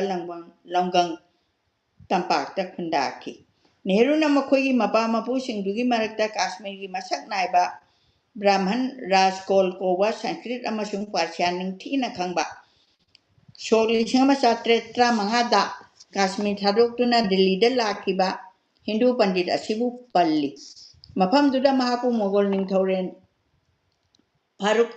ꯁꯤꯌꯥꯔꯒꯤ ꯗꯔꯕꯥꯔꯒꯤ ꯐꯝꯅꯥꯏꯕ ꯍꯥꯞꯄꯤꯗꯨꯅ ꯁꯣꯍꯔꯗ ꯆꯦꯟꯕ ꯈꯣꯡ ꯑꯃꯒꯤ ꯃꯅꯥꯛꯇ ꯂꯩꯕ ꯌꯨꯝ ꯑꯃꯗ ꯂꯩꯍꯟꯈꯤ ꯔꯥꯖꯀꯣꯜꯒꯤ ꯆꯥꯔꯣꯟ ꯁꯨꯔꯣꯟꯕꯨ ꯅꯍꯔ ꯍꯥꯏꯕꯗꯤ ꯈꯣꯡꯗꯒꯤ ꯊꯩꯊꯔꯛꯇꯨꯅ ꯀꯣꯜ ꯅꯦꯍꯔꯨ ꯃꯗꯨꯗꯒꯤ ꯃꯃꯩꯊꯪꯗ ꯈꯔ ꯇꯦꯟꯁꯤꯟꯅ ꯅꯦꯍꯔꯨ ꯍꯥꯏꯅ ꯈꯪꯅꯔꯛꯂꯝꯃꯤ ꯅꯦꯍꯔꯨꯒꯤ ꯃꯄꯥꯏꯕꯨꯡꯒꯤ ꯑꯗꯨꯕꯨ ꯀꯣꯟꯅꯗꯤ ꯀꯣꯜ ꯅꯦꯍꯔꯨꯕꯨ ꯇꯦꯟꯅ ꯑꯁꯝꯕꯤꯗ ꯅꯦꯍꯔꯨ ꯍꯥꯏꯅ ꯑꯗꯨꯃꯛ ꯈꯪꯅꯈ꯭ꯔꯦ ꯃꯤꯡꯗꯨꯒꯤ ꯍꯧꯔꯛꯐꯝꯅꯤ ꯅꯦꯍꯔꯨ ꯈꯣꯏꯒꯤ ꯏꯃꯨꯡ ꯑꯁꯦ ꯈꯨꯀꯟ ꯄꯥꯡꯒꯟꯕ ꯑꯃ ꯑꯣꯏꯗꯨꯅꯇ ꯂꯥꯛꯈ꯭ꯔꯕ ꯏꯃꯨꯡ ꯑꯃꯅꯤ ꯍꯥꯏꯕ ꯌꯥꯏ ꯑꯍꯥꯟꯕꯗ ꯃꯣꯒꯣꯜ ꯁꯝꯔꯥꯖꯒ ꯁꯝꯅꯕꯗꯒꯤ ꯃꯊꯪꯗꯅ ꯃꯣꯒꯣꯜ ꯁꯝꯔꯥꯖꯅ ꯃꯔꯥꯏ ꯆꯥꯏꯊꯈ꯭ꯔꯕꯗ ꯕ꯭ꯔꯤꯇꯤꯁꯀ ꯑꯃꯨꯛ ꯁꯝꯅꯔꯛꯄꯗꯒꯤ ꯔꯥꯖꯀꯣꯜꯒꯤ ꯃꯁꯨ ꯁꯨꯊꯥꯡ ꯂꯛꯁꯃꯤ ꯅꯥꯔꯥꯌꯟ ꯗꯦꯜꯂꯤꯗ ꯂꯩꯕ ꯏꯁ ꯏꯟꯗꯤꯌꯥ ꯀꯣꯝꯄꯦꯅꯤꯗ ꯚꯥꯔꯠꯀꯤ ꯑꯍꯥꯟꯕ ꯎꯀꯤꯜ ꯑꯣꯏꯈꯤ ꯃꯍꯥꯛꯀꯤ ꯃꯆꯥꯅꯨꯄꯥ ꯒꯪꯒꯥꯙꯔ 1918ꯀꯤ ꯁꯤꯄꯥꯍꯤ ꯂꯥꯜꯍꯧꯕꯒꯤ ꯃꯇꯝꯗ ꯁꯣꯍꯔꯗ ꯄꯨꯂꯤꯁ ꯑꯣꯐꯤꯁꯥꯔ ꯑꯣꯏꯗꯨꯅ ꯂꯩꯈꯤ 1938ꯇ ꯂꯩꯄꯥꯛ ꯏꯔꯥꯡ ꯍꯧꯕ ꯍꯦꯟꯒꯠꯂꯛꯄꯗꯒꯤ ꯒꯪꯒꯥꯙꯔꯒꯤ ꯏꯃꯨꯡ ꯃꯅꯨꯡ ꯑꯒ꯭ꯔꯥꯗ ꯆꯦꯟꯗꯨꯅ ꯂꯩꯈꯤ ꯑꯗꯨꯒꯤ ꯃꯇꯨꯡꯗ ꯆꯍꯤ 4 ꯂꯩꯔꯝꯂꯒ ꯃꯍꯥꯛ ꯁꯪꯁꯥꯔ ꯊꯥꯗꯣꯛꯈꯔꯦ ꯃꯍꯥꯛꯅ ꯂꯩꯈꯤꯗꯕ ꯊꯥ 3ꯒꯤ ꯃꯇꯨꯡꯗ ꯃꯥꯒꯤ ꯅꯨꯄꯤꯅ ꯃꯣꯇꯤꯂꯥꯜ ꯀꯧꯕ ꯃꯄꯥ ꯃꯁꯛ ꯈꯪꯍꯧꯗ꯭ꯔꯕ ꯑꯉꯥꯡ ꯑꯗꯨ ꯄꯣꯛꯈꯤ ꯏꯟꯗꯤꯔꯥ ꯒꯥꯟꯙꯤꯒꯤ ꯃꯄꯨꯕꯣꯛ ꯃꯣꯇꯤꯂꯥꯜ ꯅꯦꯍꯔꯨ ꯃꯌꯥꯝꯕ ꯑꯍꯟ ꯅꯟꯗꯂꯥꯜꯅ ꯌꯣꯛꯄꯤꯈꯤ ꯃꯣꯇꯤꯂꯥꯜꯁꯨ ꯃꯌꯥꯝꯕꯒꯨꯝꯅ ꯎꯀꯤꯜ ꯇꯝꯂꯝꯃꯤ ꯃꯌꯥꯝꯕꯒꯨꯝꯅ ꯃꯍꯥꯛꯁꯨ ꯏꯟꯈꯠꯂꯛꯄ ꯃꯇꯝꯗ ꯅꯧꯅ ꯂꯨꯍꯣꯡꯗꯨꯅ ꯃꯆꯥꯅꯨꯄꯥ ꯑꯃ ꯄꯣꯛꯈꯤ ꯃꯍꯥꯛꯅ ꯆꯍꯤ 10 ꯁꯨꯗ꯭ꯔꯤꯉꯩꯗ ꯃꯃꯥ ꯃꯆꯥ ꯑꯅꯤꯃꯛ ꯁꯤꯈꯤꯔꯝꯃꯤ꯫ ꯏꯪ ꯁꯣꯛ 1938ꯇ ꯅꯟꯗꯂꯥꯜ ꯁꯤꯈ꯭ꯔꯕꯗ ꯂꯩꯍꯧꯕ ꯃꯆꯥꯅꯨꯄꯥ ꯑꯍꯜ ꯑꯃ ꯑꯣꯏꯅ ꯃꯣꯇꯤꯂꯥꯜꯅ ꯌꯨꯝꯒꯤ ꯊꯧꯗꯥꯡ ꯂꯧꯈꯔꯦ꯫ ꯃꯍꯥꯛꯅ ꯀꯥꯁꯃꯤꯔ ꯁꯥꯒꯩꯒꯤ ꯃꯁꯛ ꯃꯇꯧ ꯐꯖꯔꯕꯤ ꯁꯣꯔꯣꯄꯥꯔꯥꯅꯤ ꯀꯧꯕꯤ ꯅꯍꯥ ꯑꯣꯏꯔꯤꯕꯤ ꯅꯨꯄꯤ ꯑꯃꯒ ꯑꯃꯨꯛ ꯍꯟꯅ ꯂꯨꯍꯣꯡꯈꯤ꯫ ꯅꯍꯥ ꯑꯣꯏꯔꯤꯕ ꯃꯇꯩ ꯃꯅꯥꯎ ꯑꯅꯤꯅ ꯗꯦꯜꯂꯤꯗꯒꯤ ꯃꯥꯏꯜ 500 ꯂꯥꯞꯄ ꯌꯨꯅꯥꯏꯇꯦꯗ ꯄ꯭ꯔꯣꯚꯤꯟꯁꯇ ꯂꯩꯕ ꯑꯂꯥꯍꯥꯕꯥꯗꯇ ꯃꯌꯨꯝ ꯍꯣꯡꯈꯔꯦ꯫ ꯃꯣꯇꯤꯂꯥꯜꯅ ꯊꯨꯅꯃꯛ ꯃꯐꯝꯗꯨꯗ ꯃꯈꯥ ꯇꯥꯅ ꯃꯥꯒꯤ ꯎꯀꯤꯜꯒꯤ ꯊꯕꯛꯇꯨ ꯃꯥꯏ ꯄꯥꯛꯅ ꯆꯠꯊꯔꯝꯃꯤ꯫ ꯆꯍꯤꯆꯥ ꯀꯌꯥꯒꯤ ꯃꯃꯥꯡꯗ ꯑꯦꯂꯥꯍꯥꯕꯥꯗꯄꯨ ꯄ꯭ꯔꯌꯥꯒꯤ ꯑꯔꯤꯕ ꯁꯣꯍꯔ ꯑꯣꯏꯅ ꯈꯪꯅꯔꯝꯃꯤ꯫ ꯃꯐꯝꯗꯨ ꯔꯥꯃꯥꯌꯟꯒꯁꯨ ꯃꯔꯤ ꯂꯩꯅꯩ, ꯑꯗꯨꯒ ꯚꯥꯔꯠꯀꯤ ꯁꯦꯡꯂꯕ ꯇꯨꯔꯦꯜ ꯑꯍꯨꯝ ꯍꯥꯏꯕꯗꯤ ꯒꯪꯒꯥ, ꯖꯃꯨꯅꯥ ꯑꯗꯨꯒ ꯂꯩꯅꯨꯡꯗ ꯂꯩꯈ꯭ꯔꯕꯤ ꯁꯔꯁꯋꯇꯤ ꯇꯨꯔꯦꯜ, ꯃꯈꯣꯏ ꯑꯍꯨꯝꯒꯤ ꯇꯤꯟꯅꯐꯝ ꯑꯣꯏꯗꯨꯅ ꯃꯐꯝꯗꯨꯗ ꯂꯥꯏꯅꯤꯡꯕꯁꯤꯡꯒꯤ ꯁꯦꯡꯂꯕ ꯂꯥꯏꯐꯝ ꯑꯃꯅꯤ ꯍꯥꯏꯅ ꯂꯧꯅꯩ꯫ ꯍꯧꯖꯤꯛ ꯑꯦꯂꯥꯍꯥꯕꯥꯗꯁꯤ ꯊꯑꯣꯏꯕꯤꯗ꯭ꯔꯕ ꯃꯣꯠꯂꯕ ꯂꯋꯥꯏ ꯊꯋꯥꯏꯒꯤ ꯁꯣꯍꯔ ꯑꯃꯒꯨꯝꯂꯦ꯫ ꯑꯗꯨꯝ ꯑꯣꯏꯅꯃꯛ 17 ꯁꯨꯕ ꯆꯍꯤꯆꯥ ꯂꯣꯏꯁꯤꯜꯂꯛꯄꯗ ꯌꯨꯅꯥꯏꯇꯦꯗ ꯄ꯭ꯔꯣꯚꯤꯟꯁꯀꯤ ꯀꯣꯅꯨꯡ ꯑꯣꯏꯕꯒ ꯂꯣꯏꯅꯅ ꯃꯐꯝꯗꯨꯗ ꯍꯥꯏ ꯀꯣꯔꯠꯁꯨ ꯂꯩꯈ꯭ꯔꯦ꯫ ꯚꯥꯔꯠꯀꯤ ꯈ꯭ꯋꯥꯏꯗꯒꯤ ꯃꯃꯤꯡ ꯂꯩꯔꯕ ꯇꯥꯏꯕꯪ ꯃꯍꯩꯀꯣꯜꯁꯨ ꯃꯐꯝꯁꯤꯗ ꯂꯩꯔꯝꯃꯤ꯫ ꯑꯂꯥꯍꯥꯕꯥꯗꯇ ꯃꯣꯇꯤꯂꯥꯜ ꯅꯦꯍꯔꯨꯒꯤ ꯃꯁꯥꯒꯤ ꯁꯤꯟꯐꯝꯗꯁꯨ ꯑꯗꯨꯒ ꯂꯅꯥꯏ ꯏꯃꯨꯡ ꯃꯅꯨꯡꯒꯤ ꯐꯤꯕꯝꯗꯁꯨ ꯆꯥꯎꯈꯠꯄ ꯑꯃꯗꯤ ꯅꯨꯡꯉꯥꯏ ꯌꯥꯏꯐꯕ ꯑꯣꯏꯔꯛꯂꯝꯃꯤ꯫ ꯃꯍꯥꯛ ꯕꯨꯙꯤ ꯂꯧꯁꯤꯡ ꯂꯩꯕ ꯃꯥꯏ ꯄꯥꯛꯄ ꯎꯀꯤꯜ ꯑꯃ ꯑꯣꯏꯅ ꯁꯣꯍꯔꯗꯨꯗ ꯃꯃꯤꯡ ꯆꯠꯄ ꯃꯁꯛ ꯅꯥꯏꯕ ꯄꯩꯁꯥ ꯄꯥꯏꯕ ꯏꯅꯥꯛ ꯈꯨꯟꯕ ꯃꯤꯑꯣꯏ ꯑꯃ ꯑꯣꯏꯔꯛꯂꯤ꯫ ꯏꯪ ꯁꯣꯛ 1994ꯗ ꯃꯍꯥꯛꯀꯤ ꯑꯍꯥꯟꯕ ꯃꯆꯥꯅꯨꯄꯥ ꯏꯟꯗꯤꯔꯥ ꯒꯥꯟꯙꯤꯒꯤ ꯑꯄꯣꯛꯄ ꯑꯣꯏꯔꯛꯀꯗꯧꯔꯤꯕ ꯖꯋꯥꯍꯔꯂꯥꯜ ꯄꯣꯛꯇꯨꯅ ꯑꯃꯨꯛꯀ ꯍꯦꯟꯅ ꯂꯥꯏꯕꯛ ꯐꯕ ꯑꯣꯏꯍꯟꯈ꯭ꯔꯦ꯫ ꯅꯦꯍꯔꯨꯅ ꯃꯍꯥꯛꯀꯤ ꯑꯣꯇꯣꯕꯥꯏꯑꯣꯒ꯭ꯔꯥꯐꯤꯗ ꯈꯔ ꯇꯦꯟꯇꯛꯄ ꯃꯑꯣꯡꯗ ꯗꯦꯕꯤꯗ ꯀꯣꯄꯔꯐꯤꯜꯒꯤ ꯃꯑꯣꯡ ꯂꯧꯗꯨꯅ ꯑꯁꯨꯝꯅ ꯑꯍꯥꯟꯕ ꯋꯥꯍꯩ ꯄꯔꯦꯡꯅ ꯏꯕ ꯍꯧꯈꯤ: ꯚꯥꯔꯠꯀꯨꯝꯕ ꯂꯩꯕꯥꯛꯇꯗꯤ ꯊꯥꯛ ꯋꯥꯡꯕ ꯆꯥꯎꯈꯠꯄ ꯃꯃꯥ ꯃꯄꯥꯒꯤ ꯑꯃꯠꯇ ꯄꯣꯛꯄ ꯃꯆꯥꯅꯨꯄꯥꯁꯦ ꯑꯔꯦꯝꯕꯗ ꯃꯥꯡꯒꯜꯂꯤ, ꯑꯗꯨꯕꯨ ꯄꯨꯟꯁꯤꯗ ꯍꯦꯛ ꯍꯦꯛ ꯊꯣꯛꯀꯟꯕ ꯇꯥꯏꯑꯣꯟꯅꯕ ꯃꯇꯧ ꯍꯥꯏꯕ ꯑꯗꯨꯔ, ꯂꯥꯏꯕꯛꯇ ꯇꯝꯂꯨꯕ ꯍꯥꯏꯕꯗꯨꯔ, ꯑꯁꯤꯒꯨꯝꯕ ꯑꯀꯦ ꯑꯃꯧꯒꯤ ꯃꯔꯛꯇ ꯌꯥꯑꯣꯜꯗꯨꯅ ꯅꯥꯎꯇꯤ ꯁꯥꯅ ꯌꯣꯛꯂꯛꯂꯕ ꯃꯤꯑꯣꯏ ꯑꯁꯦ ꯃꯌꯥꯝꯗꯒꯤ ꯇꯣꯉꯥꯟꯅ ꯑꯀꯦ ꯑꯃꯧ ꯑꯃꯁꯨꯡ ꯂꯟ ꯊꯨꯝꯒꯤ ꯑꯄꯥꯝꯃꯤꯍꯧꯕ ꯂꯩꯇꯕ ꯃꯤꯁꯛ ꯑꯃ ꯑꯣꯏꯅ ꯆꯥꯎꯔꯛꯈꯤ꯫ ꯇꯧꯕꯒꯤꯗꯤ ꯂꯟ ꯊꯨꯝꯒ ꯌꯥꯑꯣꯟ ꯌꯥꯇꯥꯃꯤꯟꯅꯗꯨꯅ ꯅꯨꯡꯉꯥꯏꯅ ꯂꯩꯊꯣꯛꯇꯕ ꯄꯨꯟꯁꯤ ꯃꯔꯦꯜ ꯑꯗꯣ ꯅꯥꯊꯩꯈꯤꯗꯨꯅ ꯇꯞꯅ ꯇꯞꯅ ꯁꯦꯝꯒꯠꯂꯛꯈꯤꯕ ꯑꯃꯅꯤ꯫ ꯃꯍꯥꯛꯀꯤ ꯑꯀꯣꯏꯕꯒꯤ ꯐꯤꯕꯝꯗꯨꯅ ꯃꯔꯝ ꯑꯣꯏꯗꯨꯅ ꯇꯞꯅ ꯁꯦꯝꯒꯠꯄ ꯇꯥꯔꯝꯃꯤ꯫ ꯃꯣꯇꯤꯂꯥꯜ ꯅꯦꯍꯔꯨꯒꯤ ꯏꯃꯨꯡ ꯃꯅꯨꯡ ꯑꯗꯣ 1900ꯗ ꯑꯦꯂꯥꯍꯥꯕꯥꯗꯀꯤ ꯁꯤꯚꯤꯜ ꯂꯥꯏꯟꯗ ꯂꯩꯕ ꯑꯍꯥꯟꯕ ꯆꯔꯆ ꯔꯣꯗꯀꯤ ꯀꯥ 92 ꯌꯥꯎꯕ ꯌꯨꯝ ꯑꯃꯗ ꯍꯣꯡꯖꯤꯜꯂꯝꯃꯤ꯫ ꯀꯥ 92꯫ ꯃꯍꯥꯛꯅ ꯆꯥꯎꯔꯕ ꯌꯨꯝ ꯑꯗꯨꯕꯨ ꯑꯅꯟꯗ ꯚꯕꯟ ꯍꯥꯏꯕꯗꯤ ꯅꯨꯡꯉꯥꯏꯕꯒꯤ ꯃꯁꯥꯏꯀꯣꯟ ꯍꯥꯏꯅ ꯃꯤꯡꯊꯣꯟꯈꯤ꯫ ꯑꯗꯨ ꯄꯥꯛ ꯆꯥꯎꯔꯕ ꯂꯩꯀꯣꯜ ꯑꯃꯁꯨꯡ ꯍꯩꯀꯣꯜ ꯃꯌꯥꯝ ꯌꯥꯎꯔꯕ ꯇꯦꯅꯤꯁ ꯁꯥꯟꯅꯐꯝ, ꯀꯣꯔꯠ, ꯁꯒꯣꯜ ꯊꯧꯐꯝ, ꯏꯪꯈꯣꯜ ꯃꯅꯨꯡꯗ ꯏꯔꯣꯏꯐꯝ ꯌꯥꯎꯕ ꯏꯪꯔꯦꯖꯤꯁꯤꯡꯒꯤ ꯆꯠꯅꯕꯤ ꯄꯥꯝꯖꯕꯁꯤꯡꯒ ꯆꯨꯁꯤꯟꯅꯅ ꯁꯦꯝꯂꯕ ꯏꯪꯈꯣꯜꯅꯤ꯫ ꯑꯦꯂꯥꯍꯥꯕꯥꯗꯇ ꯏꯍꯥꯟ ꯍꯥꯟꯅ ꯃꯣꯇꯤꯂꯥꯜꯒꯤ ꯏꯂꯦꯛꯇ꯭ꯔꯤꯛꯀꯤ ꯃꯩ ꯑꯃꯁꯨꯡ ꯇꯣꯇꯤ ꯏꯁꯤꯡ ꯁꯤꯖꯤꯟꯅꯕ ꯍꯧꯈꯤ꯫ ꯑꯗꯨꯒ 1904ꯗ ꯌꯨꯔꯣꯞꯀꯤ ꯈꯣꯡꯆꯠ ꯑꯃ ꯆꯠꯂꯨꯔꯕ ꯃꯇꯨꯡꯗ ꯃꯍꯥꯛꯅ ꯑꯦꯂꯥꯍꯥꯕꯥꯗꯇ ꯑꯍꯥꯟꯕ ꯑꯣꯏꯅ ꯀꯥꯔ ꯑꯃꯁꯨ ꯄꯨꯔꯛꯈꯤ꯫ ꯆꯥꯎꯈ꯭ꯔꯕ ꯌꯨꯅꯥꯏꯇꯦꯗ ꯄ꯭ꯔꯣꯚꯤꯟꯁꯇ ꯏꯍꯥꯟ ꯍꯥꯟꯅ ꯒꯥꯔꯤ ꯂꯣꯏꯕ ꯍꯥꯏꯕꯁꯦ ꯑꯍꯥꯟꯕ ꯑꯣꯏꯔꯝꯕ ꯌꯥꯏ, ꯑꯗꯨꯕꯨ ꯏꯪꯔꯦꯖꯤ ꯃꯆꯥ ꯑꯃꯈꯛꯄꯨꯁꯨ ꯊꯧꯍꯜꯂꯤ꯫ ꯖꯋꯥꯍꯔꯂꯥꯜ ꯅꯦꯍꯔꯨꯕꯨ 1905ꯗ ꯏꯪꯂꯦꯟꯒꯤ ꯍꯔꯥꯎ ꯄꯕ꯭ꯂꯤꯛ ꯁ꯭ꯀꯨꯜꯗ ꯊꯥꯈꯤꯕ ꯃꯇꯝꯗ ꯃꯍꯥꯛꯀꯤ ꯃꯆꯟꯅꯨꯄꯤ ꯁꯨꯔꯨꯞꯀꯨꯃꯥꯔꯤ 1900ꯗ ꯄꯣꯛꯈ꯭ꯔꯕꯅꯤ꯫ ꯑꯇꯣꯞꯄ ꯃꯆꯟꯅꯨꯄꯤ ꯀ꯭ꯔꯤꯁꯅꯅ ꯁꯣꯛ 1907ꯗ ꯄꯣꯛꯏ꯫ ꯃꯔꯛꯇ ꯑꯅꯤꯁꯨꯕ ꯃꯆꯥꯅꯨꯄꯥ ꯑꯃꯁꯨ ꯊꯥ ꯈꯔ ꯍꯤꯡꯂꯝꯂꯒ ꯂꯩꯈꯤꯗꯔꯦ꯫ ꯅꯦꯍꯔꯨ ꯍꯣꯏꯒꯤ ꯑꯉꯥꯡ ꯈꯨꯗꯤꯡꯃꯛ ꯈꯨꯗꯣꯡꯆꯥꯕ ꯄꯨꯝꯕ ꯐꯪꯍꯟꯗꯨꯅ ꯕ꯭ꯔꯤꯇꯤꯁꯀꯤ ꯃꯑꯣꯡꯗ ꯌꯣꯛꯂꯛꯈꯤ꯫ ꯖꯋꯥꯍꯔꯂꯥꯜ ꯅꯦꯍꯔꯨꯕꯨ ꯄꯕ꯭ꯂꯤꯛ ꯁ꯭ꯀꯨꯜꯗ ꯊꯥꯗ꯭ꯔꯤ ꯐꯥꯎꯕ ꯐꯔꯗꯤꯅꯥꯟꯗ ꯇꯤ ꯕ꯭ꯔꯨꯛꯁ ꯀꯧꯕꯤ ꯅꯍꯥ ꯑꯣꯏꯔꯤꯕꯤ ꯑꯥꯏꯔꯤꯁ ꯑꯣꯖꯥ ꯑꯃꯕꯨ ꯂꯥꯏꯔꯤꯛ ꯂꯥꯏꯁꯨ ꯇꯝꯍꯟꯈꯤ꯫ ꯅꯨꯄꯤ ꯃꯆꯥꯁꯤꯡꯕꯨ ꯌꯦꯡꯁꯤꯟꯅꯕ ꯃꯤꯁ ꯂꯂꯤꯌꯥꯟ ꯍꯨꯄꯔ ꯀꯧꯕꯤ ꯅꯦꯍꯔꯨꯈꯣꯏꯒꯤ ꯑꯉꯥꯡ ꯑꯍꯨꯝꯗꯨ ꯏꯪꯂꯤꯁꯀꯤ ꯃꯤꯡꯒꯧ ꯊꯣꯟꯕꯤꯈꯤ꯫ ꯏꯪꯂꯤꯁꯀꯤ ꯅꯨꯄꯤ ꯒꯕꯔꯅꯦꯁ ꯑꯃꯁꯨ ꯊꯝꯈꯤ꯫ ꯅꯨꯄꯤ ꯃꯆꯥꯁꯤꯡꯗꯨꯗ ꯊꯣꯟꯕꯤꯕ ꯃꯤꯡꯗꯨꯗꯤ ꯄꯨꯟꯁꯤ ꯆꯨꯞꯄꯒꯤ ꯑꯣꯏꯅ ꯑꯗꯨꯝ ꯂꯩꯈ꯭ꯔꯦ꯫ Johar punna Jo Korami, Sharap Kumari gina Nan Korami, Krishna gina Betty haina tholami. Mong taraba minai misan singdi phajaraba Chainagi kolik kaloina raba chak chabam table likrai kumna langlaba ising thaknaba glass lupagi chamas mi phampam kada thamliba chauraba piano amasung sound na makhum panba larik singna thallaba la chauraba library punamak suna leraba ananda bhavan ase isam chamna english ngi mong matoman ba kakta oiramde tasengna makidi ananda bhavan se nongchup amading nongpo ani yan sinaraga haibadi bharat amasung britain gi mong animak punsinabagi matawni Motilal Nehru na mamaltang laba atuba firol sing sebail ro telardagi order tawduna sesarami magi mugagi firol sunabagi damakta Europe na singba lebakta thaduna suali haina tonga sandopadu mahakna diyakide mahakna dhanma buthoy daba Scotch whiskey thaki Christian na thongba nongchulomgi sanga yawa chinjak cha thaklami aduga chak cha bagi table da phamduna chak charing da ingraji da mak ngangnarami angang singbu lai lak chu takpi na ba makhoi bu yengchina ba yum da sayep thamki masano pa haro da tamhan harau da pronunciation se kitang akpi gani ibaga pabaga kitang khudong chada leire aduna tamhalaba matungda Cambridge da thaki adugu Motilal gi loina bi sware parani di line chetpi asengba Kashmiri nupini Hindu dharma da yamna thajabi su oirami masama Kashmiri khusetra sari shetpa natana tai pijel amata selamde adum oinama masa nupi masa nupi singbudi French ki frog na singba pujol setpa yahalami Hindu nupi singna taw bagumna ganga turel da iru jaraga puja na singba tawbi nupini akoina puja tawbai di surya puja ising sida surya puja tawduguni Kashmir gi pujari na thongba sanga yawda bacha hinjang khudingmak laimai da phamlaga samasna singba sijina dana makhutna charami akoina ahanba akoi horokpada tawba dugumani mahak ingraji khangi adu ngangba deheramde Ananda Bhavangi nupi sing Hindi lonba ngangna sangnarami asumna Ananda Bhavanda chap manaba mawangda yumlai kaire ani thokna leirabasu amagi sukhara yengna amagi sukhara leinanaba mayan tuyangi yumbandi oiramde amanga seng phata haudigi matangda di mayek sengna thorang chathai yungi allaman singi phambam amakhak yawba European style gi kumut sijinarami aduga angang singina yungi minai misan sing adu Indian style haibadi makada phamlaga khongkuda hamba mapanipan thokpa tawnarami makhal ani maki khong hampham du phajana luna nana sami bharaki atai yum singda tawna bagumna Ananda Bhavan da su mangba sengba sungna panaba yadaba khaidoklami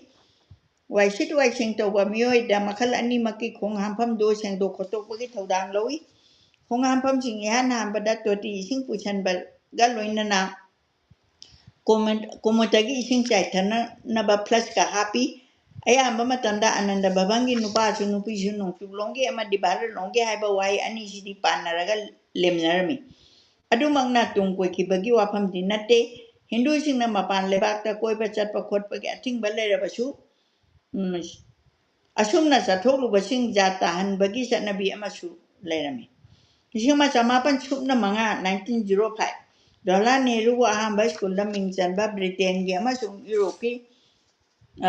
chatpada Swaruprani su mapuroiba amadi masa singa loinaki Motilal na masagi hainabi lonchat chajat wakal mathau taba punamak British ki matagumna lejarabasu machagi mapunsi semba amadi mamau thibagi matangdadi chatnabigi mapung phana inki Jawaharlal Nehru na hiram animakta asida wa ihai hai kide mapabung na sinba karimta yaningdaba uttana mapana pamjariba adu ningjariba adu ki matung ina mayum amasung Bharat ki sahi taret kaina duna England da mahi masing tamduna mapagi apama thungangi Motilal na masabu ain tamanduna mahaki matungda ukil ki thabak to hoduna tahona basinduna Jawaharlal bu London da bar tamali ꯖꯋꯥꯍꯔꯅ ꯍꯥꯏꯗꯤ ꯅꯦꯍꯔꯨꯅ ꯃꯄꯥꯟ ꯂꯝꯗ ꯂꯩꯈꯤꯕ ꯆꯍꯤꯁꯤꯡꯗꯨ ꯌꯥꯝꯅ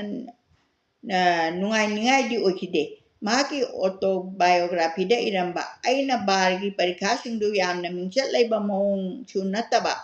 ꯏꯀꯥꯏꯅꯤꯡꯉꯥꯏꯁꯨ ꯑꯣꯏꯔꯣꯏꯗꯕ ꯐꯤꯕꯝꯗ ꯄꯥꯡꯊꯣꯛꯇꯨꯅ ꯑꯗꯨꯝ ꯂꯣꯏꯁꯟꯈ꯭ꯔꯦ ꯏꯆꯝ ꯆꯝꯅ ꯃꯥꯅ ꯌꯥꯝ ꯍꯩꯅꯗꯅ ꯌꯥꯝ ꯁ꯭ꯄꯤꯁꯦꯂꯥꯏꯖꯗꯤ ꯇꯧꯈꯤꯗꯕ ꯍꯥꯏꯅ ꯄꯜꯂꯝꯕꯁꯦ ꯖꯋꯥꯍꯔꯅ ꯃꯥꯒꯤ ꯁ꯭ꯀꯨꯜ ꯑꯃꯗꯤ ꯌꯨꯅꯤꯚꯔꯁꯤꯇꯤ ꯂꯥꯏꯔꯤꯛ ꯂꯥꯏꯁꯨ ꯇꯝꯕꯗ ꯃꯁꯛ ꯌꯥꯝ ꯅꯥꯏꯕꯗꯤ ꯑꯣꯏꯈꯤꯗꯦ ꯍꯥꯏꯕꯁꯤꯅꯤ ꯃꯍꯥꯛꯅ ꯂꯟꯗꯟꯗ ꯂꯩꯔꯤꯉꯩꯗ ꯏꯃꯨꯡ ꯃꯅꯨꯡ ꯌꯧꯁꯤꯟꯅ ꯈꯪꯂꯨꯕꯗꯤ ꯅꯠꯇ꯭ꯔꯕꯁꯨ ꯐꯦꯕꯤꯌꯟ ꯑꯃꯁꯨꯡ ꯁꯣꯁꯤꯌꯦꯂꯤꯁꯄꯨ ꯄꯥꯝꯖꯕꯒ ꯂꯣꯏꯅꯅ ꯃꯇꯝꯗꯨꯒꯤ ꯔꯥꯖꯅꯤꯇꯤꯒꯤ ꯌꯥꯑꯣꯟꯗ ꯃꯄꯨꯛꯅꯤꯡ ꯆꯪꯈꯤ ꯑꯗꯨꯕꯨ ꯑꯌꯥꯝꯕ ꯃꯇꯝꯗ ꯃꯍꯥꯛ ꯀꯉꯥꯎꯅꯅ ꯀꯔꯤꯁꯨ ꯊꯣꯏꯗꯣꯛꯄ ꯀꯥꯟꯅꯗꯕ ꯄꯨꯟꯁꯤ ꯃꯔꯦꯜ ꯑꯃꯗ ꯂꯩꯈꯤ ꯑꯗꯨꯕꯨ ꯊꯑꯣꯏ ꯋꯥꯑꯣꯏꯗꯕꯗꯒꯤ ꯃꯇꯧꯗꯨꯅ ꯃꯐꯝꯗꯨꯗ ꯂꯩꯔꯤꯉꯩꯗ ꯃꯥꯒꯤ ꯄꯨꯟꯁꯤꯗ ꯑꯍꯦꯟꯕꯗ ꯀ꯭ꯔꯣꯁ ꯇꯧꯕꯗ ꯍꯩꯅꯕ ꯑꯃ ꯑꯣꯏꯍꯟꯗꯨꯅ ꯍꯔꯥꯎ ꯃꯊꯣꯏ ꯀꯥꯅ ꯅꯨꯡꯉꯥꯏꯊꯣꯛꯄꯒꯤ ꯇꯥꯡꯀꯛ ꯑꯃꯗꯤ ꯑꯣꯏꯈ꯭ꯔꯦ ꯊꯥꯡꯉꯩ ꯁꯦꯡꯕꯃꯛ ꯃꯄꯥ ꯏꯕꯨꯡꯉꯣ ꯃꯣꯇꯤꯂꯥꯜꯅ ꯃꯥꯒꯤ ꯑꯣꯛꯄꯗꯒꯤ ꯍꯦꯟꯅ ꯊꯥꯕꯤꯔꯛꯂꯤꯕ ꯆꯥꯡꯗꯨꯗꯒꯤ ꯍꯦꯟꯅ ꯃꯌꯨꯝꯗꯒꯤ ꯄꯩꯁꯥ ꯀꯧꯔꯝꯃꯤ ꯃꯥꯁꯤ ꯌꯥꯝ ꯑꯦꯛꯁꯄꯦꯟꯁꯤቭ ꯑꯣꯏꯔꯛꯑꯕ ꯖꯋꯥꯍꯔꯅ ꯀꯔꯤꯃꯠꯇ ꯆꯤꯡꯅꯕ ꯌꯥꯎꯗꯅ ꯌꯥꯅꯤꯡꯗꯕ ꯎꯠꯇꯅ ꯋꯥꯌꯦꯜ ꯄꯊꯥꯞꯀꯤ ꯁꯤꯟꯐꯝ ꯆꯪꯗꯨꯅ ꯊꯕꯛ ꯇꯧꯕ ꯍꯧꯔꯝꯃꯤ ꯃꯄꯥꯅ ꯃꯥꯒꯤꯗꯃꯛꯇ ꯍꯥꯏꯅꯔꯤꯕ ꯅꯨꯄꯤ ꯑꯗꯨꯕꯨ ꯂꯨꯍꯣꯡꯕꯒꯤ ꯑꯌꯥꯕ ꯄꯤꯅꯕ ꯍꯣꯠꯅꯕꯗꯨꯁꯨ ꯃꯉꯣꯟꯗꯗꯤ ꯑꯆꯧꯕ ꯃꯥꯌꯣꯛꯅꯕ ꯊꯧꯔꯥꯡ ꯑꯃ ꯑꯣꯏꯈ꯭ꯔꯦ ꯁꯣꯛ 1819ꯗ ꯖꯋꯥꯍꯔꯅ ꯏꯪꯂꯦꯟꯒꯤ ꯆꯠꯅꯕꯤꯗ ꯃꯁꯥꯃꯛ ꯃꯑꯣꯡ ꯃꯇꯧ ꯍꯣꯡꯗꯨꯅ ꯚꯥꯔꯠꯇ ꯍꯜꯂꯛꯈꯤꯕꯅꯤ ꯀꯦꯝꯕ꯭ꯔꯤꯖꯇ ꯂꯩꯔꯤꯉꯩꯗ ꯃꯍꯥꯛ ꯍꯦꯗꯕꯣꯛ ꯑꯦꯂꯤꯁ ꯑꯃꯁꯨꯡ ꯀ꯭ꯔꯥꯐ ꯑꯦꯕꯤꯡ ꯄꯥꯕ ꯀꯥꯡꯕꯨ ꯑꯃꯒ ꯇꯤꯟꯅ ꯇꯣꯠꯅꯗꯨꯅ ꯑꯃꯗꯤ ꯅꯩꯅꯗꯨꯅ ꯃꯈꯣꯏꯒꯤ ꯃꯁꯥꯁꯤꯡ ꯗꯨꯗ ꯅꯨꯄꯥ ꯅꯨꯄꯤꯒꯤ ꯂꯝꯆꯠ ꯁꯥꯖꯠꯀꯤ ꯃꯔꯝꯗ ꯈꯪꯕ ꯍꯩꯔꯕ ꯑꯃꯅꯤ ꯍꯥꯏꯅ ꯈꯟꯖꯈꯤ ꯃꯈꯣꯏꯅ ꯊꯧꯅꯥ ꯐꯅ ꯃꯐꯝ ꯑꯗꯨꯒꯤ ꯃꯗꯨꯒꯤ ꯃꯔꯝꯗ ꯈꯟꯅꯔꯕꯁꯨ ꯄꯤꯕꯒꯤ ꯃꯇꯥꯡꯗꯗꯤ ꯃꯈꯣꯏ ꯑꯌꯥꯝꯕꯅ ꯍꯧꯗꯣꯛꯄ ꯉꯝꯅꯔꯝꯗꯦ ꯅꯦꯍꯔꯨꯅ ꯄꯟꯖꯔꯕꯁꯨ ꯃꯁꯥꯒꯤ ꯄꯤꯄꯥꯒꯤ ꯒ꯭ꯌꯥꯟꯒꯤ ꯃꯔꯝꯗ ꯃꯍꯥꯛꯅ ꯑꯁꯨꯝꯅ ꯍꯥꯏ ꯑꯩꯍꯥꯛꯅ ꯀꯦꯝꯕ꯭ꯔꯤꯖ ꯊꯥꯗꯣꯛꯇ꯭ꯔꯤꯉꯩꯗ ꯃꯃꯥꯡ ꯆꯍꯤ ꯀꯌꯥꯃꯨꯛꯇꯣ ꯃꯁꯤꯒꯤ ꯃꯔꯝꯗ ꯊꯤꯖꯤꯟ ꯈꯣꯠꯆꯤꯟꯗꯨꯅ ꯂꯩꯈꯤ ꯑꯁꯨꯝꯅ ꯅꯩꯅ ꯋꯥꯈꯜ ꯅꯣꯡꯆꯨꯞꯂꯣꯝꯒꯤ ꯁꯥꯕꯤ ꯁꯥꯅꯧꯁꯤꯡꯒꯤ ꯃꯁꯥ ꯅꯨꯡꯁꯤꯅꯗꯨꯅ ꯂꯨꯍꯣꯡ ꯈꯣꯡꯗꯣꯡꯕꯒꯤ ꯊꯧꯑꯣꯡꯗꯨꯗ ꯅꯦꯍꯔꯨꯗ ꯏꯊꯤꯜ ꯄꯤꯈꯤ ꯃꯣꯇꯤꯂꯥꯜꯅ ꯃꯍꯥꯛꯀꯤ ꯇꯧꯗꯕ ꯌꯥꯗꯕ ꯃꯊꯧ ꯑꯃ ꯑꯣꯏꯔꯤꯕ ꯃꯆꯥꯅꯨꯄꯥꯒꯤ ꯀꯩꯅ꯭ꯌꯥ ꯈꯟꯕꯗꯨꯒꯤ ꯃꯥꯌꯣꯛꯇ ꯖꯋꯥꯍꯔꯂꯥꯜꯅ ꯌꯥꯝꯅ ꯀꯟꯅ ꯌꯦꯠꯂꯝꯗꯦ ꯑꯗꯨꯅ ꯃꯥꯅ ꯁꯣꯛ 1819ꯗ ꯚꯥꯔꯠꯇ ꯍꯜꯂꯛꯇ꯭ꯔꯤꯉꯩ ꯃꯃꯥꯡꯗ ꯅꯨꯄꯤ ꯌꯦꯡꯊꯣꯛ ꯌꯦꯡꯁꯤꯟ ꯇꯧꯕꯒꯤ ꯊꯕꯛꯇꯨ ꯃꯄꯥꯅ ꯂꯣꯏꯊꯣꯛꯂꯝꯃꯤ ꯂꯟꯗꯟꯒꯤ ꯕꯥꯔꯅ ꯃꯥꯕꯨ ꯀꯧꯔꯛꯇꯨꯅ ꯃꯐꯝꯗꯨꯗ ꯆꯠꯂꯝꯗꯥꯏ ꯃꯇꯝꯗꯨꯗ ꯃꯧ ꯑꯣꯏꯅꯕꯒꯤꯗꯃꯛꯇ ꯆꯍꯤ 19ꯗ ꯉꯥꯏꯔꯤꯕ ꯀꯃꯂꯥ ꯀꯣꯜ ꯀꯧꯕꯤ ꯅꯨꯄꯤ ꯃꯆꯥ ꯑꯃꯕꯨ ꯂꯦꯝꯅꯔꯦ ꯍꯥꯏꯅ ꯃꯣꯇꯤꯂꯥꯜꯅ ꯏꯔꯛꯄ ꯆꯤꯊꯤ ꯑꯃ ꯖꯋꯥꯍꯔꯅ ꯐꯪꯂꯝꯃꯤ ꯃꯣꯇꯤꯂꯥꯜꯅ ꯍꯥꯏꯕꯒꯤ ꯃꯇꯨꯡ ꯏꯟꯅ ꯀꯃꯂꯥ ꯃꯁꯛ ꯃꯇꯧ ꯈꯔꯒꯤ ꯃꯈꯩꯗꯤ ꯐꯖꯕꯤ ꯗꯤꯜꯂꯤꯗ ꯂꯩꯕ ꯊꯥꯏꯅꯒꯤ ꯆꯠꯅꯕꯤ ꯉꯥꯛꯄ ꯀꯥꯁꯃꯤꯔꯒꯤ ꯏꯃꯨꯡ ꯑꯃꯒꯤ ꯃꯆꯥꯅꯨꯄꯤꯅꯤ ꯑꯣꯟꯄꯣꯠꯅꯆꯤꯡꯕꯒꯤ ꯋꯥꯐꯝꯁꯨ ꯂꯦꯞꯊꯣꯛꯅꯈ꯭ꯔꯦ ꯄꯥꯎꯗꯨꯗ ꯖꯋꯥꯍꯔꯅ ꯑꯌꯥꯕ ꯄꯤꯕꯗ ꯃꯇꯥꯔꯝꯃꯤ ꯂꯨꯍꯣꯡꯕ ꯑꯗꯨ ꯌꯥꯝꯅ ꯊꯨꯕꯃꯛꯇꯤ ꯑꯣꯏꯔꯝꯗꯦ ꯅꯦꯍꯔꯨꯅ ꯃꯄꯥꯒꯤ ꯋꯥꯐꯝꯗꯨ ꯊꯌꯥꯏꯅꯔꯞ ꯇꯧꯅ ꯆꯤꯊꯤꯗ ꯄꯥꯎꯈꯨꯝ ꯍꯜꯂꯝꯃꯤ ꯏꯁꯥꯃꯛꯅ ꯁꯨꯈꯪ ꯈꯪꯗ꯭ꯔꯤꯕ ꯅꯨꯄꯤ ꯃꯆꯥ ꯑꯃꯕꯨ ꯂꯨꯍꯣꯡ ꯈꯣꯡꯗꯣꯡꯕꯒꯤ ꯅꯨꯡꯉꯥꯏꯕ ꯋꯥꯈꯜꯗꯨ ꯑꯩꯉꯣꯟꯗ ꯂꯩꯇꯦ ꯑꯗꯨꯅ ꯂꯩꯒꯅꯤ ꯍꯥꯏꯕꯁꯨ ꯈꯟꯗꯦ ꯃꯍꯥꯛꯅ ꯃꯈꯥ ꯇꯥꯅ ꯃꯄꯥꯗ ꯆꯤꯊꯤ ꯏꯔꯝꯃꯤ ꯑꯃꯔꯣꯝꯗꯗꯤ ꯄꯥꯕꯨꯡꯅ ꯑꯩꯒꯤꯗꯃꯛ ꯄꯥꯝꯖꯅ ꯊꯤꯔꯤꯕ ꯅꯨꯄꯤ ꯃꯆꯥ ꯑꯗꯨ ꯍꯥꯏꯅꯩ ꯁꯤꯡꯅꯩ ꯍꯥꯏꯕꯗꯨꯗ ꯑꯩꯍꯥꯛꯀꯤꯁꯨ ꯑꯌꯦꯠꯄꯗꯤ ꯀꯔꯤꯝꯇ ꯂꯩꯖꯗ꯭ꯔꯦ ꯄꯥꯕꯨꯡꯒꯤ ꯋꯥꯔꯦꯞꯇꯨ ꯑꯩꯅ ꯏꯟꯖꯒꯅꯤ ꯃꯃꯥ ꯏꯕꯦꯝꯃ ꯁ꯭ꯋꯥꯔꯤꯞ ꯔꯥꯅꯤꯒꯗꯤ ꯖꯋꯥꯍꯔꯒ ꯀꯔꯤꯃꯠꯇ ꯀꯣꯏꯅꯗꯅ ꯋꯥꯔꯤ ꯋꯥꯇꯥꯏ ꯁꯥꯕ ꯉꯝꯃꯤ ꯁꯨꯈꯪ ꯈꯪꯅꯗꯕꯤ ꯑꯃꯕꯨ ꯂꯨꯍꯣꯡꯕꯒꯤ ꯑꯁꯥ ꯇꯧꯕꯗꯨ ꯃꯍꯥꯛꯅ ꯀꯤꯖꯕ ꯄꯣꯛꯏ ꯃꯃꯥꯗ ꯐꯣꯡꯗꯣꯛꯂꯝꯃꯤ ꯍꯤꯔꯝ ꯈꯨꯗꯤꯡꯃꯛꯇ ꯑꯐꯕ ꯑꯣꯏꯒꯅꯤ ꯈꯟꯗꯨꯅ ꯃꯃꯥꯅ ꯃꯥꯒꯤꯗꯃꯛ ꯊꯤꯔꯤꯕ ꯅꯨꯄꯤ ꯃꯆꯥ ꯑꯗꯨ ꯃꯍꯥꯛꯅ ꯌꯥꯖꯩ ꯑꯗꯨꯕꯨ ꯃꯍꯥꯛꯅ ꯀꯤꯔꯤꯕꯗꯤ ꯅꯨꯄꯤ ꯃꯆꯥꯗꯨ ꯃꯍꯥꯛꯀ ꯌꯥꯅꯗꯗꯨꯅ ꯋꯥꯈꯜ ꯆꯥꯁꯤꯟꯅꯗ꯭ꯔꯕꯗꯤ ꯀꯝꯗꯧꯒꯅꯤ ꯍꯥꯏꯕꯗꯨꯅꯤ ꯑꯗꯨꯅ ꯅꯦꯍꯔꯨꯅ ꯃꯃꯥꯗꯗꯤ ꯍꯤꯟꯗꯨꯒꯤ ꯆꯠꯅꯕꯤ ꯍꯥꯏꯅ ꯁꯤꯡꯅꯗꯨꯅ ꯍꯣꯡꯕ ꯂꯨꯍꯣꯡ ꯀꯩꯍꯣꯡꯕꯒꯤ ꯊꯕꯛꯇꯨ ꯌꯥꯅꯤꯡꯗꯦ ꯍꯥꯏꯕ ꯈꯪꯍꯜꯂꯝꯃꯤ ꯃꯍꯥꯛꯀꯤ ꯋꯥꯈꯜꯗꯗꯤ ꯌꯨꯝꯕꯥꯟꯕ ꯍꯥꯏꯕꯁꯤ ꯐꯖꯕ ꯋꯥꯈꯜ ꯃꯥꯟꯅꯅ ꯆꯠꯃꯤꯟꯅꯗ꯭ꯔꯕꯗꯤ ꯀꯔꯤꯁꯨ ꯀꯥꯟꯅꯗꯦ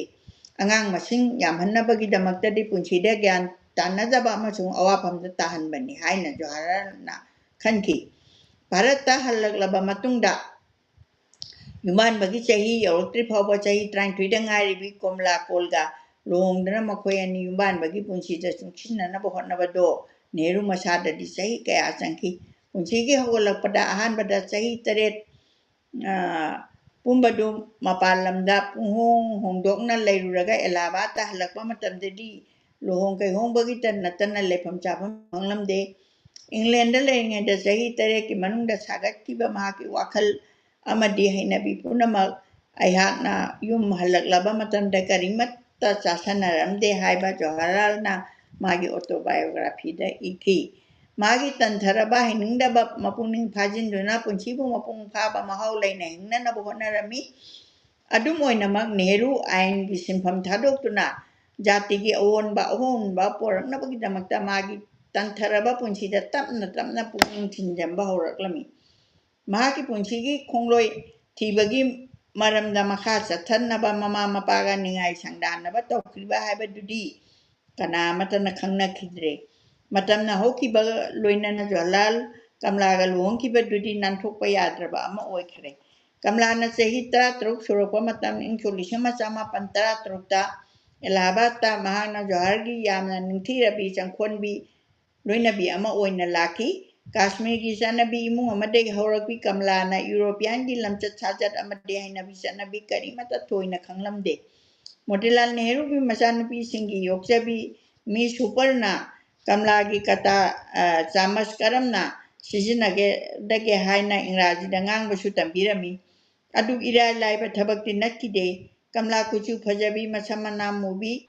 Changbanarba masek mangana thallaba tarau misnaga loinana phajabra mapalai tabi khang bakanbi amasung wakhalluna khanbi nupini mahaki phajabaduda harau tayambagi sajati yauramde matam pumbada ikaiba utuna mi pairaba maithongdu urami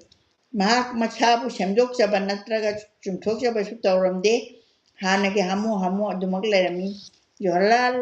na yaduna loksinbiraba mau ama oire masana yajakhre maramni magi khananingai machak amatta lekhide magi wakhal paringdu ngak kan na will ama yauna matau karamna thamkhibage haibadu Nehru madi atopachingna khanglakpadi sahi kya changkhirami Motilal Nehru na mamau thibada tare tara khanthaba yamna gyan tana thiki masana chingnadana thajaki masana chingnadana thajaki Motilal gi loinabi machanupi sing amayum matai mioi sing asu matau asumna sahi kaya Kamlaga loinaki tasengna mabukti kona changdadi miyamna khangna unaraklabasu ahanbadi dadi Motilal su khangba di natte mapanhongdadi khangja hijadabi khangja ngakpigani haija singjadabi ama oina uriba nupi asina mamai thangda mapuroibaga leminaduna wakhal phireb gyan lokching taminaduna animak chamanana ikai kunnaba unaduna leminarakani haibase masi khangna Motilal na Kamla bu haina singna kibasu natte Kamla ase Nehru ma ga manana chaminabagi pandamase phangbadasu chai kya changki mafam asimak Kamla na lekhidraba matungda Nehru na khanglakibani Kamla na yum panba haibase dharma niti gi mari leinai amasung awangba thakta thamduna maruoina khallubado magi punchigi aroiba matamdadi mahakna yaningkhide ingcholi sama 1913 ki February tang 9 da basanta ritu gi ari anau sinarakpa matamda makhoi imungi panjina basanta panchamni numitta mabani luhongbagi matam lekhre luhonggadaba chayol kaya walingada Motilal gi lamjing makhada phirol tuna magidamak nupi gi phituna naba mioi sanagi leiting chananaba mioi kainagi mapi marol sem sagadaba mioi sing Allahabad ta kaukhrbani Allahabad mana leibam phamdura Bharat ki mafam kaya dagi yamlaba khudon vote kaya Ananda Bhavan yaunarakle Motilal gi imung manung maru mapang sagai natai amasung bor gi mamanaba mayam yauna tongba yagadaba mi jahum muksanba akhanaba train gari amasin langdana luhongba adu Delhi da oina pangthoklami chorgi ahangba mafam mata chawraba dampur khanduna Nehru yaungchang haina lerang chingtana semaga phalangda naplami yamna tangna phangba Kamla Nehru gi luhongba photo amakhak makhoi gi luhongba numittuda mabani kayadi haina khide inung nungai khide haibadu phongdoi photo aduna Nehru na yamna machu taraba bracket Sharwani asang ba mi buong tin bada lin na nabakot setu na makok ta ko yeli kamla su tha ka achang na lon ba khot pa gi kambu man na sarak laba mukta ngak tan tin ba sari ma sel laga mabani yam na chekshin na lemine lohongba kuidriba no bi ani do honeymoon gi dama kashmir da saki Srinagar da thungbaga joharna sagai natai masin manau ching amaga kashmir gi nongpok thangba charuk ta leba Ladakh ki singchang ching karuna bagi damakta chayol khara magi nupi bu mafam duda thanmarmulaga chalakhidami naha oiriba nupa amaga asugumba oithokta mong da honeymoon chakani haiba che kanamta gi wakhanda khalluba tawramde masigi khongchat asigi maramda Nehru na mahaki autobiography dek salami adubu chapchabadi isik patampak ama oibana prithibigi tampak ama oibana prithibigi khwaidagi wangba Tibetan Plateau ga samnakiba mafam ama oina magi punchida anba thengna Himalaya lamdam ama oirami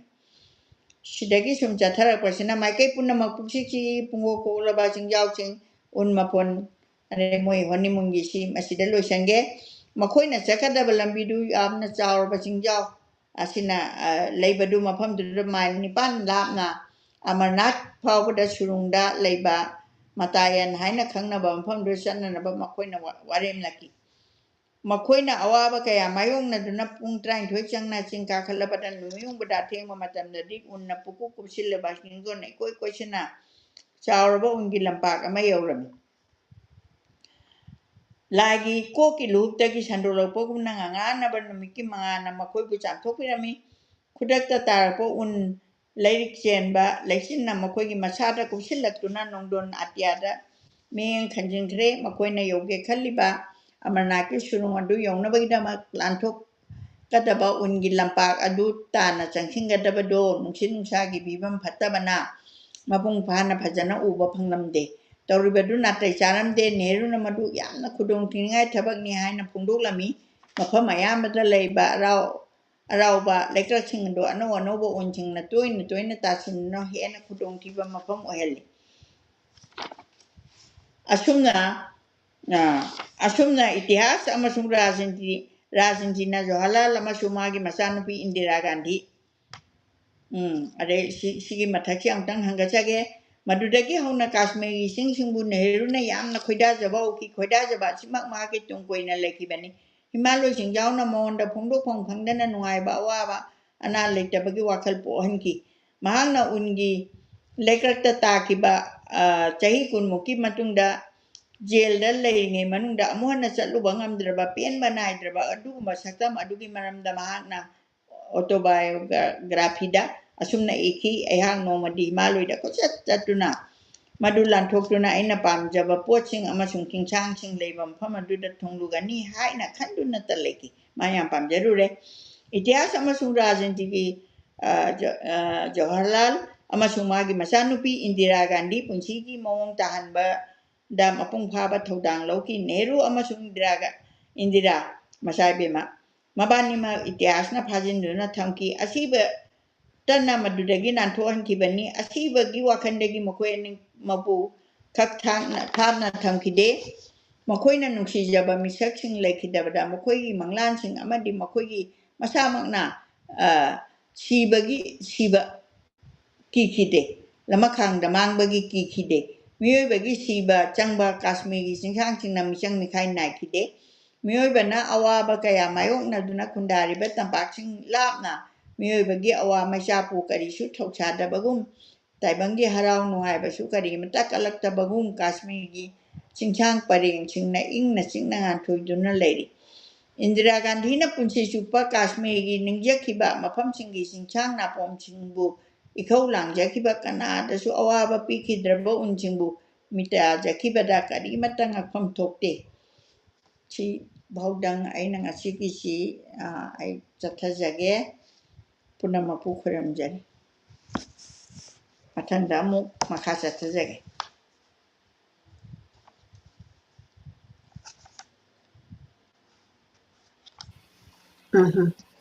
khoi magi 49 minutes sure do ima kitang waba male kon sire ising thakpiu ꯑꯗꯨꯒ ꯑꯩꯈꯣꯏꯅ ꯍꯧꯖꯤꯛ ꯏꯃꯥꯅ ꯉꯁꯤ ꯄꯥꯕꯤꯔꯤꯁꯦ ꯉꯁꯤ translation ꯇꯧꯕꯤꯔꯤꯕ ꯔꯥꯖꯀꯨꯃꯥꯔꯤ Suniti Kaushal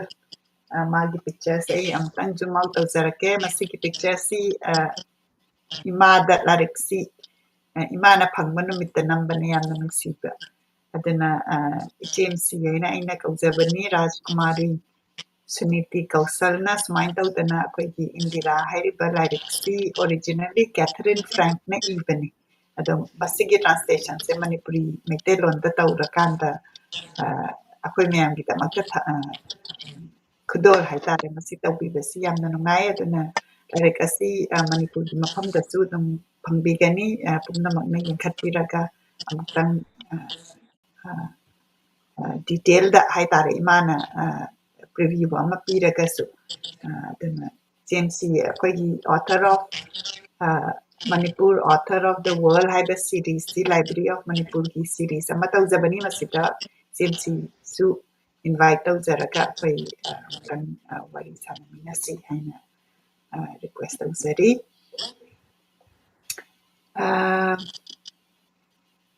ꯑꯗꯨꯒ ꯑꯩꯅ ꯍꯧꯖꯤꯛ ꯑꯩꯈꯣꯏꯒꯤ ꯑꯣꯔꯤꯖꯤꯅꯦꯜ ꯂꯥꯏꯔꯤꯛꯁꯦ ꯃꯁꯤꯒꯤ ꯑꯣꯊꯔꯁꯦ ꯃꯥꯒꯤ ꯄꯤꯛꯆꯔꯁꯦ ꯑꯃꯨꯛꯇꯪ ꯄꯨꯊꯣꯛꯆꯔꯛꯀꯦ ꯑꯗꯨꯒ ꯂꯥꯏꯔꯤꯛꯁꯤꯒꯤ ꯃꯔꯝꯗ ꯈꯤꯇꯪ ꯑꯃꯨꯛ ꯑꯩꯅ overview share ꯇꯧꯔꯀꯥꯟꯗ part ꯈꯔ ꯍꯥꯏꯇꯥꯔꯦꯀꯣ ꯑꯩꯈꯣꯏꯅ ꯍꯦꯟꯅ focus ꯇꯧꯅꯤꯡꯕꯁꯤ ꯏꯃꯥꯗ ꯑꯩꯈꯣꯏꯅ ꯑꯃꯨꯛ request ꯇꯧꯖꯔꯒ ꯃꯊꯪꯒꯤꯗ khitang amuk madu khanggatpiyu aduga highlight tawbiyu ina adu haizage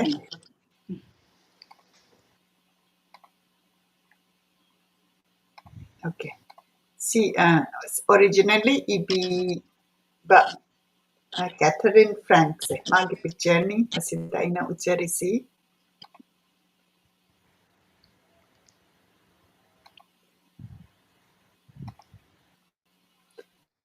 aduga imagi larik tu dadi manung da picture si yawbre ma original larik dadi picture adum yaw ꯁꯤꯗꯗꯤ ꯄꯤꯛꯆꯔꯗꯨꯗꯤ ꯌꯥꯎꯗ꯭ꯔꯕ ꯃꯥꯜꯂꯦ ꯑꯗꯣ ꯑꯝꯇꯪ ꯌꯦꯡꯒꯦ ꯑꯩꯅ ꯂꯥꯏꯔꯤꯛꯁꯦ ꯌꯥꯝ ꯌꯥꯎꯗ꯭ꯔꯦꯅ ꯈꯟꯖꯩ Oh, ainasu lariksidii udri adubu ainasum yenkhatpa kanda magi picture gumba reference yawbra aina khanba. Indira, Life of Indira Nehru Gandhi by Catherine Franks. Masi 2001 the Pongban 2001 the 18 edition mo play kare hairi. Aduga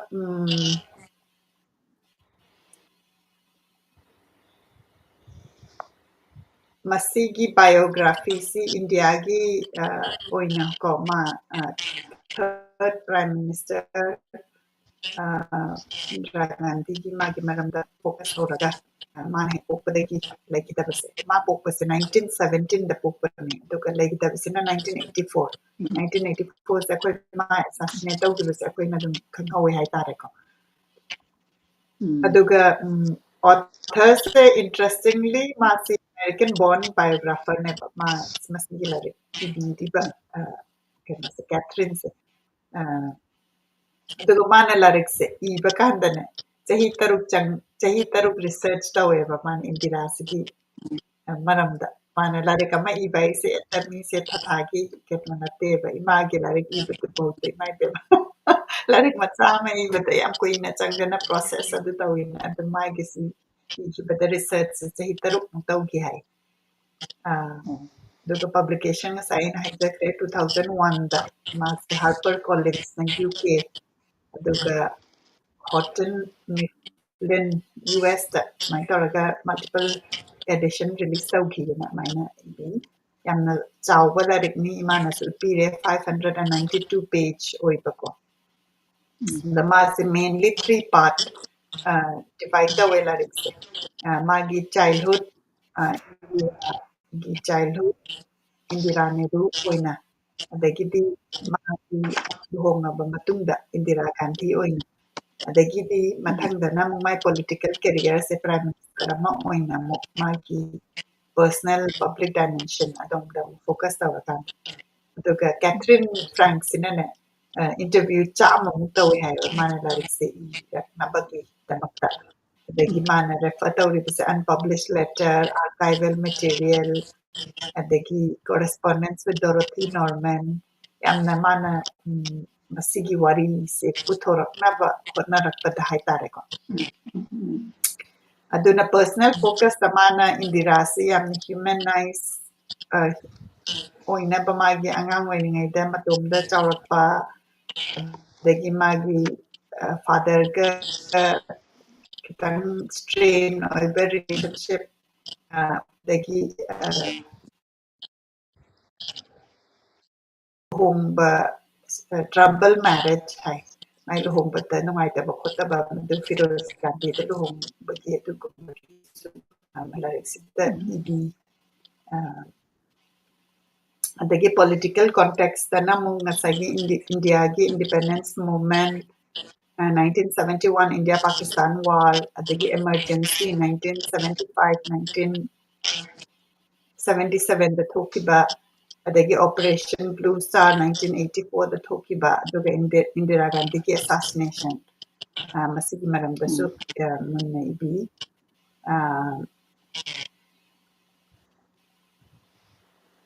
aduga magi personality se yamna charismatic leader ama oina aduga miyoiba oina pokpanina magi su asoiba haigadra flawed oiba figures basisu dum puthokpa haitare akoina mi ama oina pokakanda kamaina tawini se adugi su ibiyena tapi adagi magi yamna controversial oiba topic su mana sida books in address tawe hai mana sida relationship with Nehru secretary M.O. Mathai hairise adagi yoga teacher adagi mai machanapa Sanjay Gandhi ki role emergency ki matamda haitare aduna dum magi overall life sida dum controversial oiba potsu dum yaukibadu mana sigi like sida dum cover adagi Indira Gandhi ki leadership style se mana India ki population siga magi kamain tawrakana mana people siga relation leibase masi so i hairi adagi gender perspective ko adagi akoi hujuse pau yeno akoi Manipur dati politician nupi fazana yamna kahani chief minister ga thoraktri ado India gi oina su mana kradom sipo amuk thoraktri aduna gender perspective ta masina mu Indira Gandhi gi roles female leader oina koigi yamna patriarchal society se sigi nupana panba lam sida nupi yamana leader oirakpase masigi supibi hai ado masigi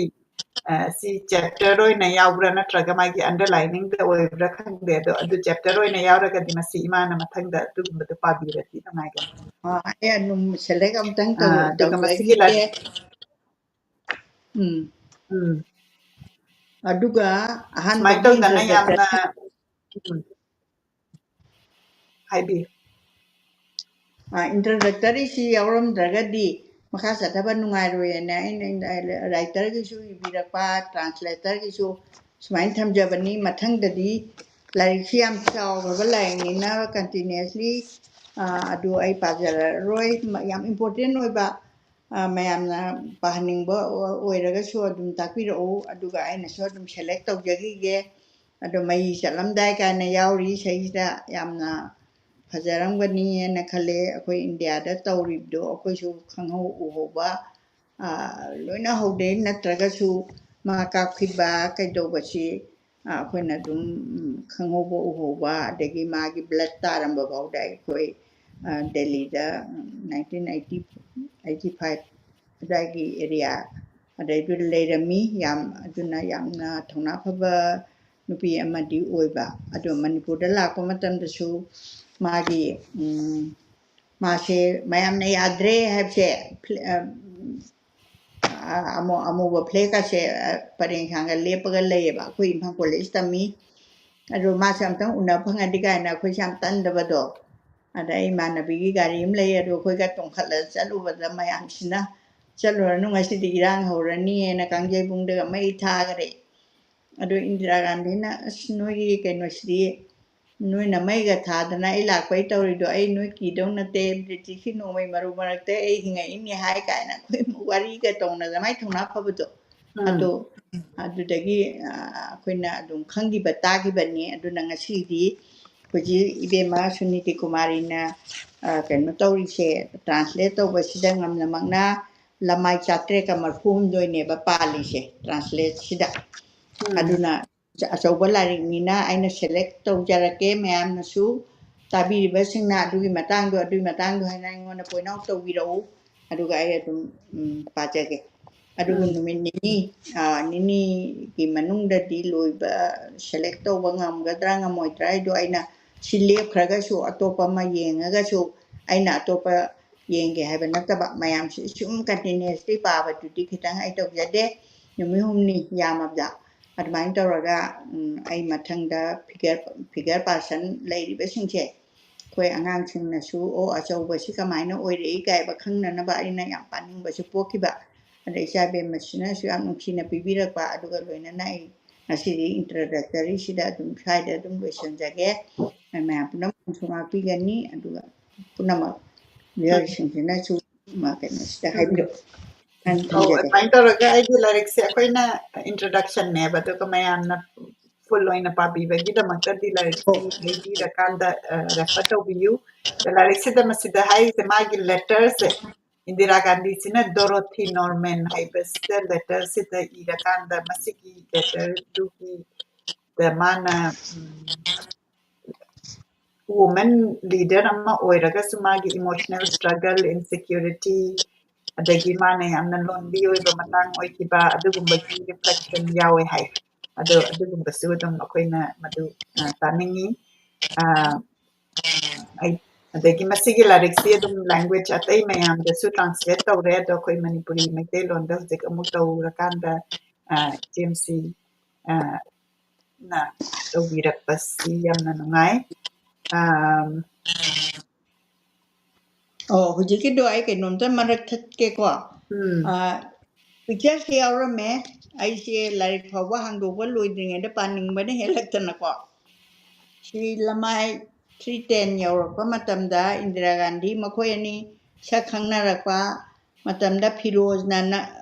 ꯅꯝꯈꯤꯕ ꯏꯟꯗꯤꯔꯥ ꯒꯥꯟꯙꯤꯒꯤ photograph ꯁꯤꯗ ꯐꯤꯔꯣꯖ ꯒꯥꯟꯙꯤꯒ ꯑꯗꯒꯤ ꯁꯤꯗ ꯂꯩꯔꯤꯁꯦ ꯑꯩ ꯎꯠꯇ꯭ꯔꯤꯉꯩꯗ ꯑꯩ ꯍꯥꯟꯅ ꯑꯝꯇ ꯄꯥꯊꯣꯔꯛꯈꯤꯒꯦꯀꯣ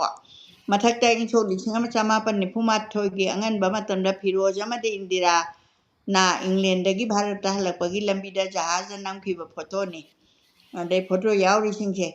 ꯑꯣꯏꯔꯣꯝ ꯊꯪꯕꯗ ꯏꯟꯗꯤꯔꯥ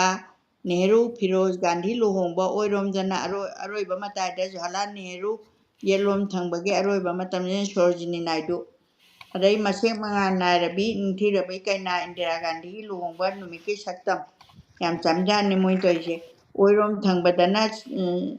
1948ꯗ ꯃꯥꯒꯤ ꯁꯟꯖꯣꯏ ꯒꯥꯟꯙꯤꯁꯦ ꯄꯣꯛꯑꯦꯕ ꯃꯃꯥ ꯃꯆꯥꯀꯁꯦ ꯑꯁꯤ ꯃꯌꯥꯝꯗ ꯑꯩ ꯐꯣꯇꯣꯁꯦ ꯑꯝꯇ ꯎꯠꯆꯔꯛꯀꯦꯀꯣ ꯁꯨꯃꯥꯏꯅ ꯐꯣꯇꯣ ꯌꯥꯎꯋꯦꯅ ꯑꯗꯨꯃꯥꯏꯅ ꯍꯥꯏꯕ ꯑꯗꯒꯤ ꯁꯣꯝꯗꯁꯨ ꯐꯣꯇꯣ ꯌꯥꯎꯔꯤꯁꯤꯅ ꯃꯥꯏ ꯂꯨꯍꯣꯡꯕ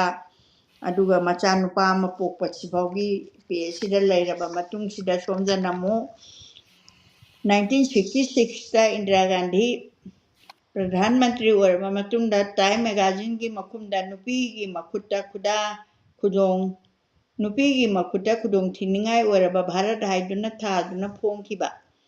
ꯑꯃ ꯐꯣꯇꯣ ꯑꯃꯁꯨ ꯂꯩꯔꯦ ꯑꯗꯒꯤ 1966ꯗ ꯆꯤꯟꯖꯥꯛꯀꯤ ꯑꯋꯥꯕ ꯃꯥꯌꯣꯛꯅꯈꯤꯕ ꯃꯇꯝꯗ ꯏꯟꯗꯤꯔꯥꯅ ꯄ꯭ꯔꯙꯥꯟ ꯃꯟꯇ꯭ꯔꯤ ꯑꯣꯏꯔꯛꯄꯗꯒꯤ ꯌꯨꯅꯥꯏꯇꯦꯗ ꯁ꯭ꯇꯦꯠꯀꯤ ꯑꯍꯥꯟꯕ ꯈꯣꯡꯆꯠꯇ president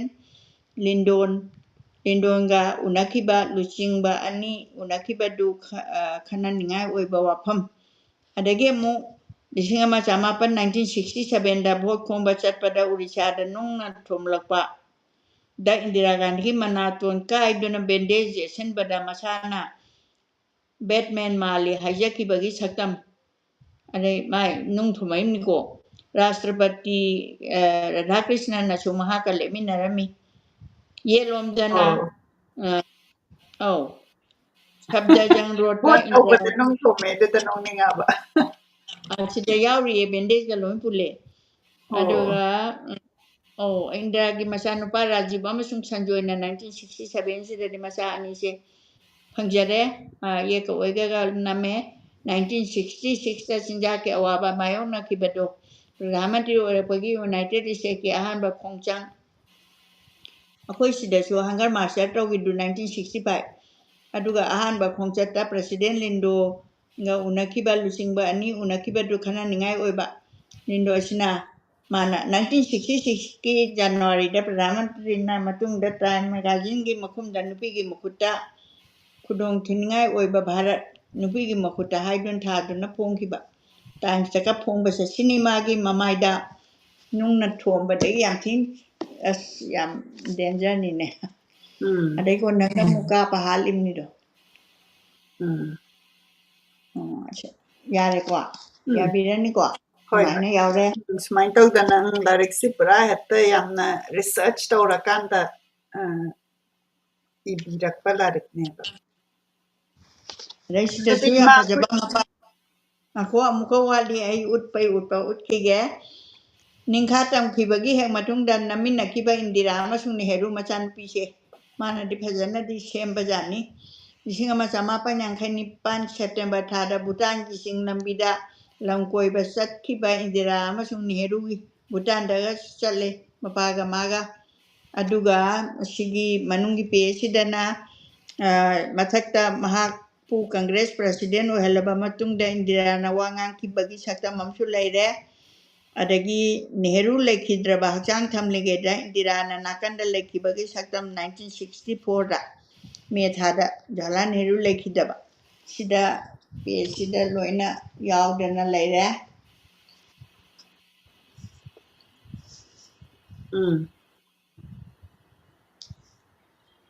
sini sumain taudana photo sing sisu yamna marik sumna kano idana phongdana tauri nungna thabai photo si amtang chawthoga miyam da su laningi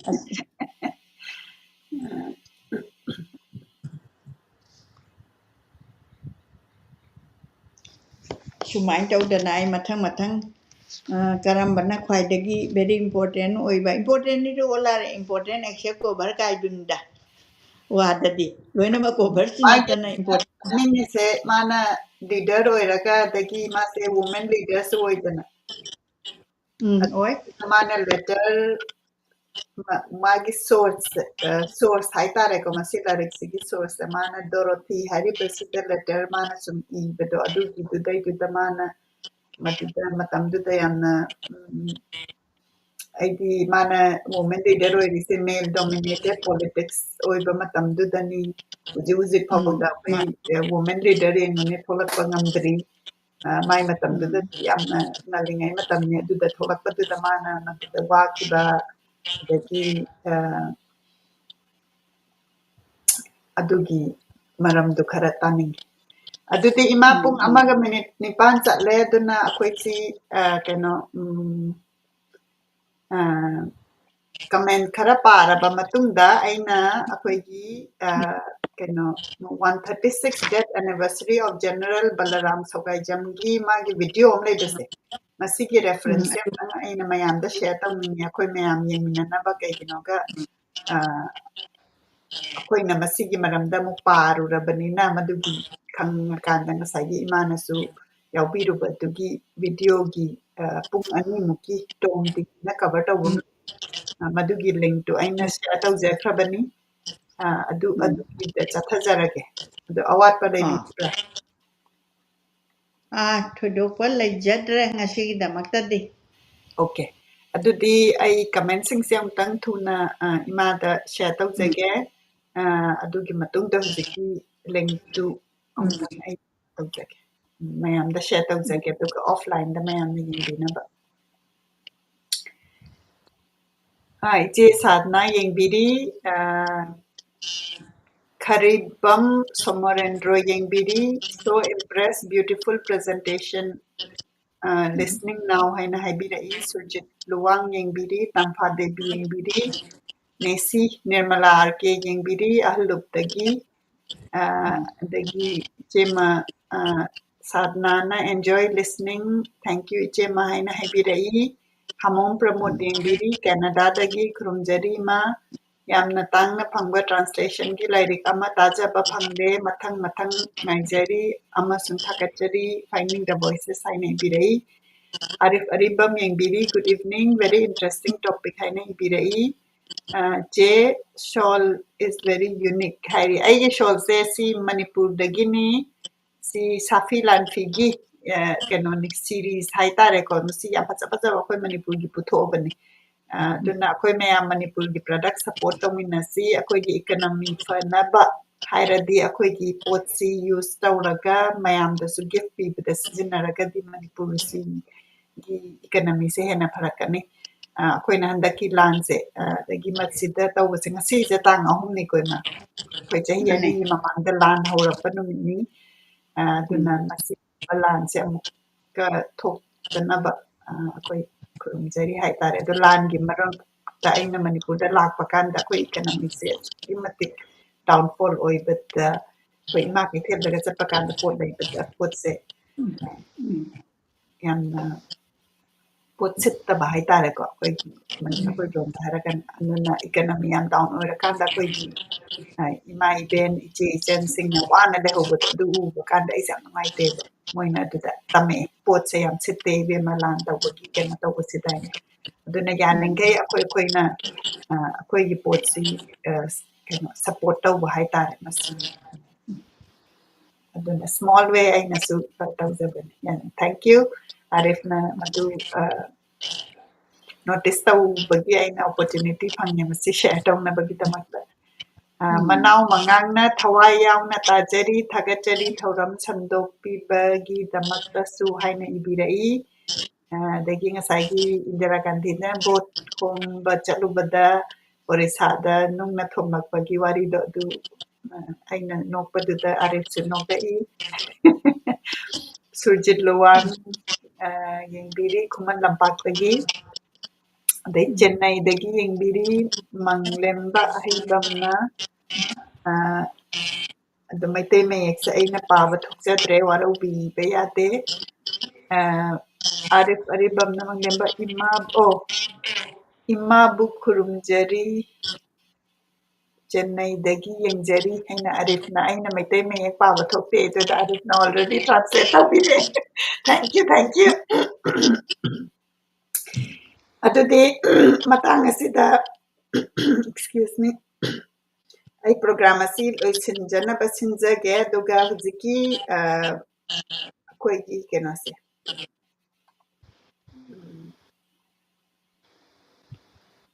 ꯑꯩ ꯚꯤꯗꯤꯑꯣꯁꯤꯒꯤ ꯃꯁꯛꯁꯦ ꯑꯝꯇꯪ ꯎꯠꯆꯔꯛꯀꯦ ꯑꯗꯨꯒ ꯑꯩꯅ ꯃꯁꯤꯒꯤ ꯚꯤꯗꯤꯑꯣꯁꯤ ꯑꯩꯈꯣꯏꯅ ꯅꯝꯖꯕ ꯅꯠꯇꯕꯅꯤꯅ ꯃꯥꯒꯤ ꯔꯥꯏꯠꯇꯤ ꯂꯩꯇꯕ ꯑꯗꯨꯅ ꯃꯌꯥꯝ ꯄꯨꯝꯅꯃꯛꯅ ꯃꯁꯤ ꯑꯝꯇꯪ ꯌꯦꯡꯕꯤꯌꯨ ꯂꯤꯡꯛꯁꯦ ꯑꯩꯅ ꯁꯦꯌꯔ ꯇꯧꯖꯈ꯭ꯔꯕꯅꯤ ꯑꯣꯀꯦ ꯁꯤꯒꯤ ꯚꯤꯗꯤꯑꯣꯁꯦ ꯃꯁꯤꯗꯩꯁꯤꯗ 136 death anniversary of General Balaram Sawgaijamba ꯃꯁꯤꯗꯩꯁꯤꯗ ꯃꯌꯥꯝꯅ ꯑꯩ ꯀꯠꯄ ꯑꯗꯒꯤ ꯌꯥꯝ ꯐꯖꯕ ꯁ꯭ꯇꯦꯆꯨ ꯁꯤꯁꯨ ꯂꯩꯔꯦ ꯑꯗꯣ ꯃꯁꯤ ꯁ꯭ꯇꯦꯆꯨꯁꯦ ꯑꯩꯅ ꯑꯃꯨꯛꯐꯥꯎ ꯎꯗ꯭ꯔꯤ ꯑꯗꯣ ꯃꯊꯪ ꯊꯣꯛꯂꯛꯄꯗꯗꯤ ꯁꯣꯏꯗꯅ ꯑꯃꯨꯛꯇꯪ ꯊꯤꯒꯠꯆꯔꯒ ꯈꯨꯔꯨꯝꯖꯅꯤꯡꯉꯤ ꯑꯗꯒꯤ ꯃꯁꯤꯗ ꯁ꯭ꯄꯤꯆ ꯃꯊꯪ ꯄꯤꯕ ꯑꯗꯩ ꯏꯆꯦ ꯁꯥꯗꯅꯥꯅ ꯄꯤꯕ ꯁ꯭ꯄꯤꯆꯁꯨ ꯂꯩꯔꯦ ꯑꯗꯒꯤ ꯑꯁꯨꯃꯥꯏꯅ ꯇꯧꯗꯅ ꯑꯩꯈꯣꯏꯒꯤ ꯗꯤꯒꯅꯤꯇꯔꯤ ꯃꯌꯥꯝꯁꯤꯅ ꯄꯤ ꯔꯥꯝ ꯁꯧꯒꯥꯏꯖꯝꯕꯒꯤ ꯃꯔꯝꯗ ꯍꯦꯟꯅ ꯑꯩꯈꯣꯏ ꯏꯃꯥꯅ ꯄꯥꯔꯕꯗꯨꯒꯤ ꯃꯇꯨꯡꯗ ꯑꯩꯈꯣꯏꯅ ꯍꯦꯟꯅ ꯑꯃꯨꯛ ꯂꯥꯛꯁꯟꯕ ꯉꯝꯒꯅꯤꯅ ꯈꯟꯖꯩ ꯑꯗꯣ ꯑꯩꯅꯁꯨ ꯃꯔꯛꯁꯤꯗ ꯍꯥꯏꯖꯅꯤꯡꯕ ꯑꯃꯅ ꯁꯨꯡꯁꯣꯏ ꯁꯣꯏꯗꯅ ꯏꯁꯣꯔꯒꯤ ꯅꯣꯡꯗꯝ ꯑꯃꯗꯤ ꯑꯗꯨꯝ ꯂꯩꯕ ꯖꯦꯅꯔꯦꯜ ꯑꯩꯈꯣꯏꯒꯤ ꯑꯦꯅꯤꯚꯔꯁꯔꯤ ꯇꯧꯔꯤꯕ 136 ꯖꯦꯅꯔꯦꯜ ꯕꯂꯔꯥꯝ ꯁꯧꯒꯥꯏꯖꯝꯕꯒꯤ ꯂꯥꯏꯔꯤꯛꯁꯦ ꯅꯆꯦ ꯁꯥꯗꯅꯥꯅ ꯏꯍꯥꯟ ꯍꯥꯟꯕꯗ ꯑꯩꯉꯣꯟꯗ ꯄꯤꯔꯛꯄꯅꯤ ꯄꯤꯔꯛꯄꯁꯤꯗ ꯍꯦꯛ ꯂꯣꯏꯕꯒ ꯑꯩꯁꯦ ꯄꯥꯅꯤꯡꯕꯗ ꯑꯩꯁꯦ ꯂꯪꯐꯩꯗ ꯆꯠꯄ ꯗꯦꯜꯂꯤꯗ ꯑꯃꯨꯛ ꯆꯠꯄ ꯂꯩꯕ ꯑꯃꯦꯔꯤꯀꯥꯗ ꯑꯃꯨꯛ ꯆꯠꯄ ꯄꯨꯕ ꯂꯥꯏꯔꯤꯛꯁꯦ ꯑꯗꯨꯝ ꯄꯨꯔꯒ ꯀꯃꯥꯏꯅ ꯇꯧꯒꯦꯕꯨ ꯑꯩꯅ ꯄꯥꯒꯦꯅ ꯍꯦꯛ ꯇꯧꯕꯗ ꯑꯩꯁꯦ ꯍꯌꯦꯡꯁꯦ ꯄ꯭ꯔꯣꯒ꯭ꯔꯥꯝ ꯑꯃ ꯆꯠꯇꯧꯕ ꯑꯗꯨꯅ ꯈꯤꯇꯪ ꯑꯩꯉꯣꯟꯗ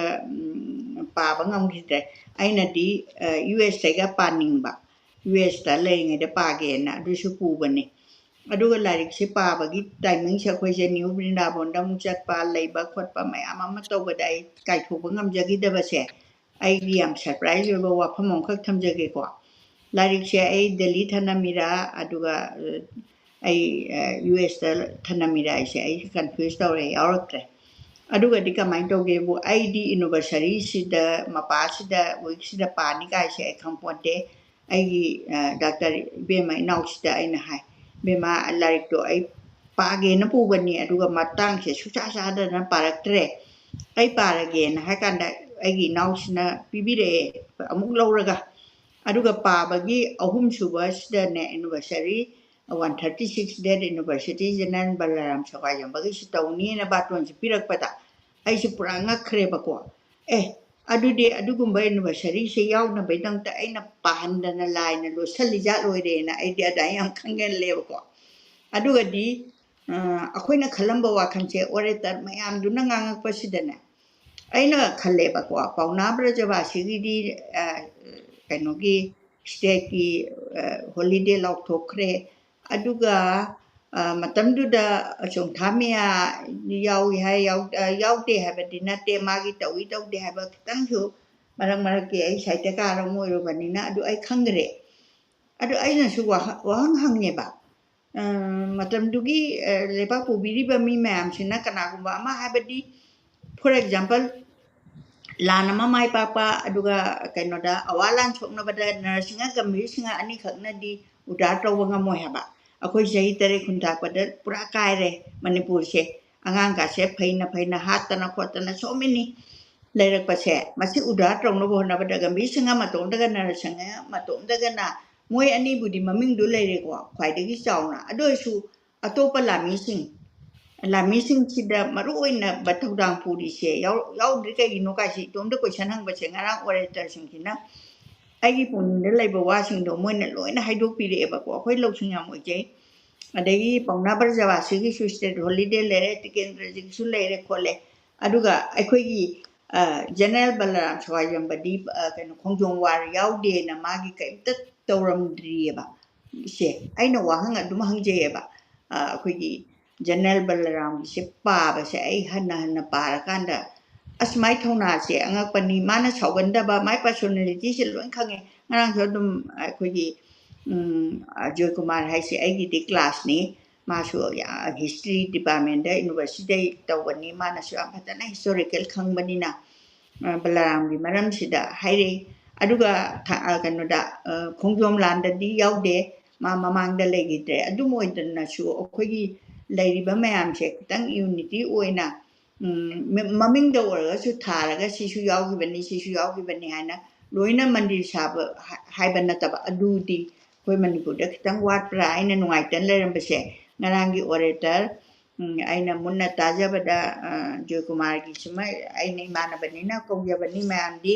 ꯀꯩꯅꯣ ꯑꯣꯏꯕꯅꯦ ꯑꯩꯒꯤ ꯁꯦꯝ ꯀ꯭ꯂꯥꯁꯇ ꯇꯝꯃꯤꯟꯅꯔꯛꯄꯅꯤ ꯗꯤ ꯑꯦꯝ ꯀꯣꯂꯦꯖꯇ ꯑꯗꯨꯒ ꯑꯩꯈꯣꯏꯒꯤ ꯀꯩꯅꯣꯁꯦ ꯑꯣꯔꯦꯇꯔ ꯃꯌꯥꯝ ꯃꯊꯪ ꯊꯣꯛꯂꯛꯑꯦ ꯑꯩ ꯃꯤꯡ ꯑꯣꯏꯅ ꯄꯟꯖꯔꯔꯣꯏ ꯑꯗꯨꯒ ꯀꯩꯅꯣꯁꯦ ꯌꯥꯝ ꯙꯅꯕꯤꯔ ꯂꯥꯏꯁ꯭ꯔꯝ ꯃꯥꯗꯤ ꯀꯥ ꯍꯦꯟꯅꯗꯤ ꯉꯥꯡꯉꯝꯗ꯭ꯔꯦ ꯑꯗꯨ ꯑꯣꯏꯔꯒꯁꯨ ꯃꯥꯁꯨ ꯑꯗꯨꯝ ꯉꯥꯡꯕ ꯃꯤꯅꯤ ꯑꯗꯨꯒ ꯑꯩꯈꯣꯏꯒꯤ ꯊꯕꯛꯁꯦ ꯇꯧꯕꯗ ꯄꯨꯛꯅꯤꯡ ꯅꯨꯡꯉꯥꯏꯇꯕꯁꯦ ꯑꯗꯨꯝ ꯊꯣꯛꯄ ꯃꯐꯝ ꯈꯨꯗꯤꯡ ꯑꯣꯖꯥ ꯃꯅꯤꯍꯥꯔꯅꯁꯨ ꯌꯥꯝꯅ ꯆꯣꯡꯊꯥꯃꯤꯌꯥꯒꯤ ꯇꯧꯗ꯭ꯔꯤ ꯀꯩꯒꯤꯅꯣꯅꯆꯤꯡꯕ ꯀꯣꯏꯁꯟ ꯌꯥꯝ ꯍꯪꯕꯤꯔꯝꯕꯅꯤ ꯑꯣꯖꯥ ꯃꯅꯤꯍꯥꯔ ꯍꯣꯏ ꯃꯥ ꯆꯣꯡꯊꯥꯝꯅꯦꯅ ꯍꯪꯕꯒꯤ ꯋꯥ ꯅꯠꯇꯦ ꯁꯨꯝꯅꯃꯛꯇꯣ ꯑꯩꯈꯣꯏꯗ ꯅꯨꯡꯉꯥꯏꯇꯕ ꯐꯤꯜ ꯇꯧꯕꯗꯣ ꯉꯔꯥꯡ ꯋꯥꯉꯥꯡꯂꯣꯏꯁꯤꯡꯅ ꯂꯣꯏꯅ ꯌꯥꯎꯔꯛꯄꯗꯒꯤ ꯑꯩꯁꯨ ꯌꯥꯝ ꯅꯨꯡꯉꯥꯏꯖꯈꯤ ꯍꯥꯏꯅ ꯊꯝꯖꯒꯦ ꯑꯩ ꯁꯤꯗ ꯇꯦꯟꯁꯟꯖꯒꯦ ꯑꯗꯣ ꯑꯩꯅꯁꯨ ꯑꯃꯨꯛ ꯍꯟꯅ ꯄꯥꯈꯤꯗꯣꯔꯤ ꯃꯊꯪ ꯂꯥꯛꯑꯀꯥꯟꯗ ꯃꯥꯒꯤ ꯇꯥꯡꯀꯛꯇ ꯇꯨꯂꯤꯍꯟꯒꯤ ꯃꯔꯝꯗ ꯇꯨꯂꯤꯌꯥꯏꯃꯒꯤ ꯃꯔꯝꯗ ꯑꯩ ꯅꯍꯥꯟ ꯃꯃꯥꯡꯗ ꯈꯤꯇꯪ ꯀꯃꯦꯟ ꯈꯤꯇꯪ ꯇꯧꯖꯕꯅꯤ ꯇꯨꯂꯤꯍꯟ ꯀꯅꯥꯅꯣ ꯇꯨꯂꯤꯌꯥꯏꯃ ꯀꯅꯥꯅꯣ ꯀꯥꯏꯁꯦ ꯃꯣꯏꯁꯤ ꯑꯗꯨꯒꯤ ꯂꯥꯟꯐꯝꯁꯤꯗ ꯌꯥꯎꯔꯕ ꯑꯊꯧꯕ ꯉꯥꯛꯇꯅꯦꯕ ꯇꯨꯂꯤꯍꯟ ꯌꯥꯏꯔꯤꯄꯣꯛ ꯀꯥꯏꯅ ꯍꯥꯏꯔꯒ ꯑꯗꯨꯃꯥꯏꯅ ꯇꯧꯕꯁꯦ ꯄꯨꯝꯅꯃꯛꯄꯨ ꯈꯣꯏꯔꯝꯖꯔꯤ ꯑꯩꯍꯥꯛ ꯉꯔꯥꯡꯁꯨ ꯑꯩ ꯌꯥꯝ ꯄꯦꯟꯖꯩ ꯑꯗꯨꯒꯨꯝꯕ ꯈꯣꯏꯔꯝꯕꯒꯤ ꯑꯗꯨꯒ ꯃꯥꯒꯤ ꯃꯊꯧ ꯃꯉꯝ ꯇꯧꯔꯝꯕ ꯄꯨꯝꯅꯃꯛꯇꯣ ꯑꯩꯈꯣꯏꯅ ꯐꯣꯡꯗꯣꯛꯑꯀꯥꯟꯗ ꯑꯗꯒꯤ ꯃꯥꯒꯤ ꯑꯩ ꯃꯤꯡꯗꯤ ꯑꯩ ꯀꯩꯅꯣ ꯀꯥꯎꯖꯈ꯭ꯔꯦ ꯑꯩꯈꯣꯏꯒꯤ ꯃꯆꯥ ꯃꯁꯨ ꯍꯥꯏꯒꯗ꯭ꯔꯥ ꯑꯗꯨꯒꯤꯗꯤ ꯃꯥꯒꯤ ꯐꯖꯅ ꯄꯥꯕ ꯀꯤꯅꯣꯠ ꯑꯦꯗ꯭ꯔꯦꯁꯁꯦ ꯄꯤꯕꯗꯅꯦ ꯏꯃꯣꯁꯟꯅ ꯋꯥꯡꯃꯟꯈꯤꯗꯅ ꯍꯥꯏꯕꯒ ꯉꯝꯗꯦꯕꯀꯣ ꯌꯥꯝ ꯅꯨꯡꯉꯥꯏꯇꯕ ꯑꯗꯨꯒꯨꯝꯕ ꯑꯩꯈꯣꯏꯗꯁꯨ ꯑꯗꯨꯝ ꯐꯤꯜ ꯇꯧꯏ ꯄꯨꯝꯅꯃꯛꯄꯨ ꯈꯣꯏꯔꯝꯖꯔꯤ ꯑꯗꯨ ꯃꯈꯥ ꯇꯥꯕꯤꯔꯛꯑꯣ ꯏꯕꯦꯝꯃ ꯑꯗꯨꯅ ꯁꯨꯃꯥꯏꯅ ꯇꯧꯗꯅ ꯑꯩꯈꯣꯏꯅ ꯃꯅꯤꯄꯨꯔꯁꯤ ꯑꯣꯏꯔꯛꯅꯕ ꯍꯥꯏꯕ ꯇꯥꯔꯦꯀꯣ ꯃꯁꯤꯗꯩꯁꯤꯗ ꯂꯥꯟ ꯑꯥꯐꯇꯔ ꯂꯥꯟ ꯁꯤ ꯇꯧꯕꯁꯦ ꯃꯁꯤꯒꯤ ꯔꯤꯃꯦꯝꯕꯔꯦꯟꯁꯁꯦ ꯑꯩꯈꯣꯏꯒꯤ ꯃꯆꯥ ꯃꯁꯨ ꯅꯠꯇ꯭ꯔꯒꯁꯨ ꯑꯩꯈꯣꯏ ꯃꯅꯤꯄꯨꯔꯒꯤ ꯄ꯭ꯔꯖꯥꯁꯤꯡꯁꯤꯅ ꯂꯣꯏꯅꯃꯛ ꯃꯁꯤ ꯇꯧꯕꯤꯕꯁꯦ ꯃꯁꯤ ꯇꯧꯕꯤ ꯃꯁꯤꯅ ꯑꯩꯈꯣꯏꯗ ꯅꯤꯡꯁꯤꯡꯉꯒꯗꯤ ꯑꯩꯈꯣꯏꯅ ꯇꯔꯥꯏꯅ ꯍꯦꯛꯇ ꯌꯦꯡꯉꯨꯅꯦ ꯑꯩꯈꯣꯏ ꯉꯁꯤ ꯃꯦ 3, 2025ꯅꯦ ꯃꯦ 3, 2023ꯗ ꯑꯩꯈꯣꯏꯒꯤ ꯍꯟꯗꯛꯀꯤ ꯂꯥꯟꯁꯤꯗꯩꯁꯤꯗ ꯑꯃꯨꯛꯀ ꯃꯅꯤꯄꯨꯔꯁꯤ ꯌꯥꯝꯅ ꯁꯣꯛꯀꯦ ꯍꯥꯏꯕꯁꯦ ꯑꯗꯨꯅ ꯃꯁꯤꯒꯤ ꯍꯟꯗꯛꯀꯤ ꯂꯥꯟꯁꯤꯗꯁꯨ ꯃꯁꯤꯗ ꯊꯧꯅꯥ ꯐꯅ ꯑꯩꯈꯣꯏꯒꯤ ꯃꯤ ꯃꯌꯥꯝ ꯀꯟꯈꯤꯕ ꯑꯗꯒꯤ ꯀꯟꯕ ꯍꯥꯏꯁꯦ ꯑꯣꯟꯂꯤ ꯐꯥꯏꯇꯤꯡꯗꯇ ꯅꯠꯇꯦꯕ ꯃꯁꯤꯗ ꯗꯥꯛꯇꯔꯗꯒꯤ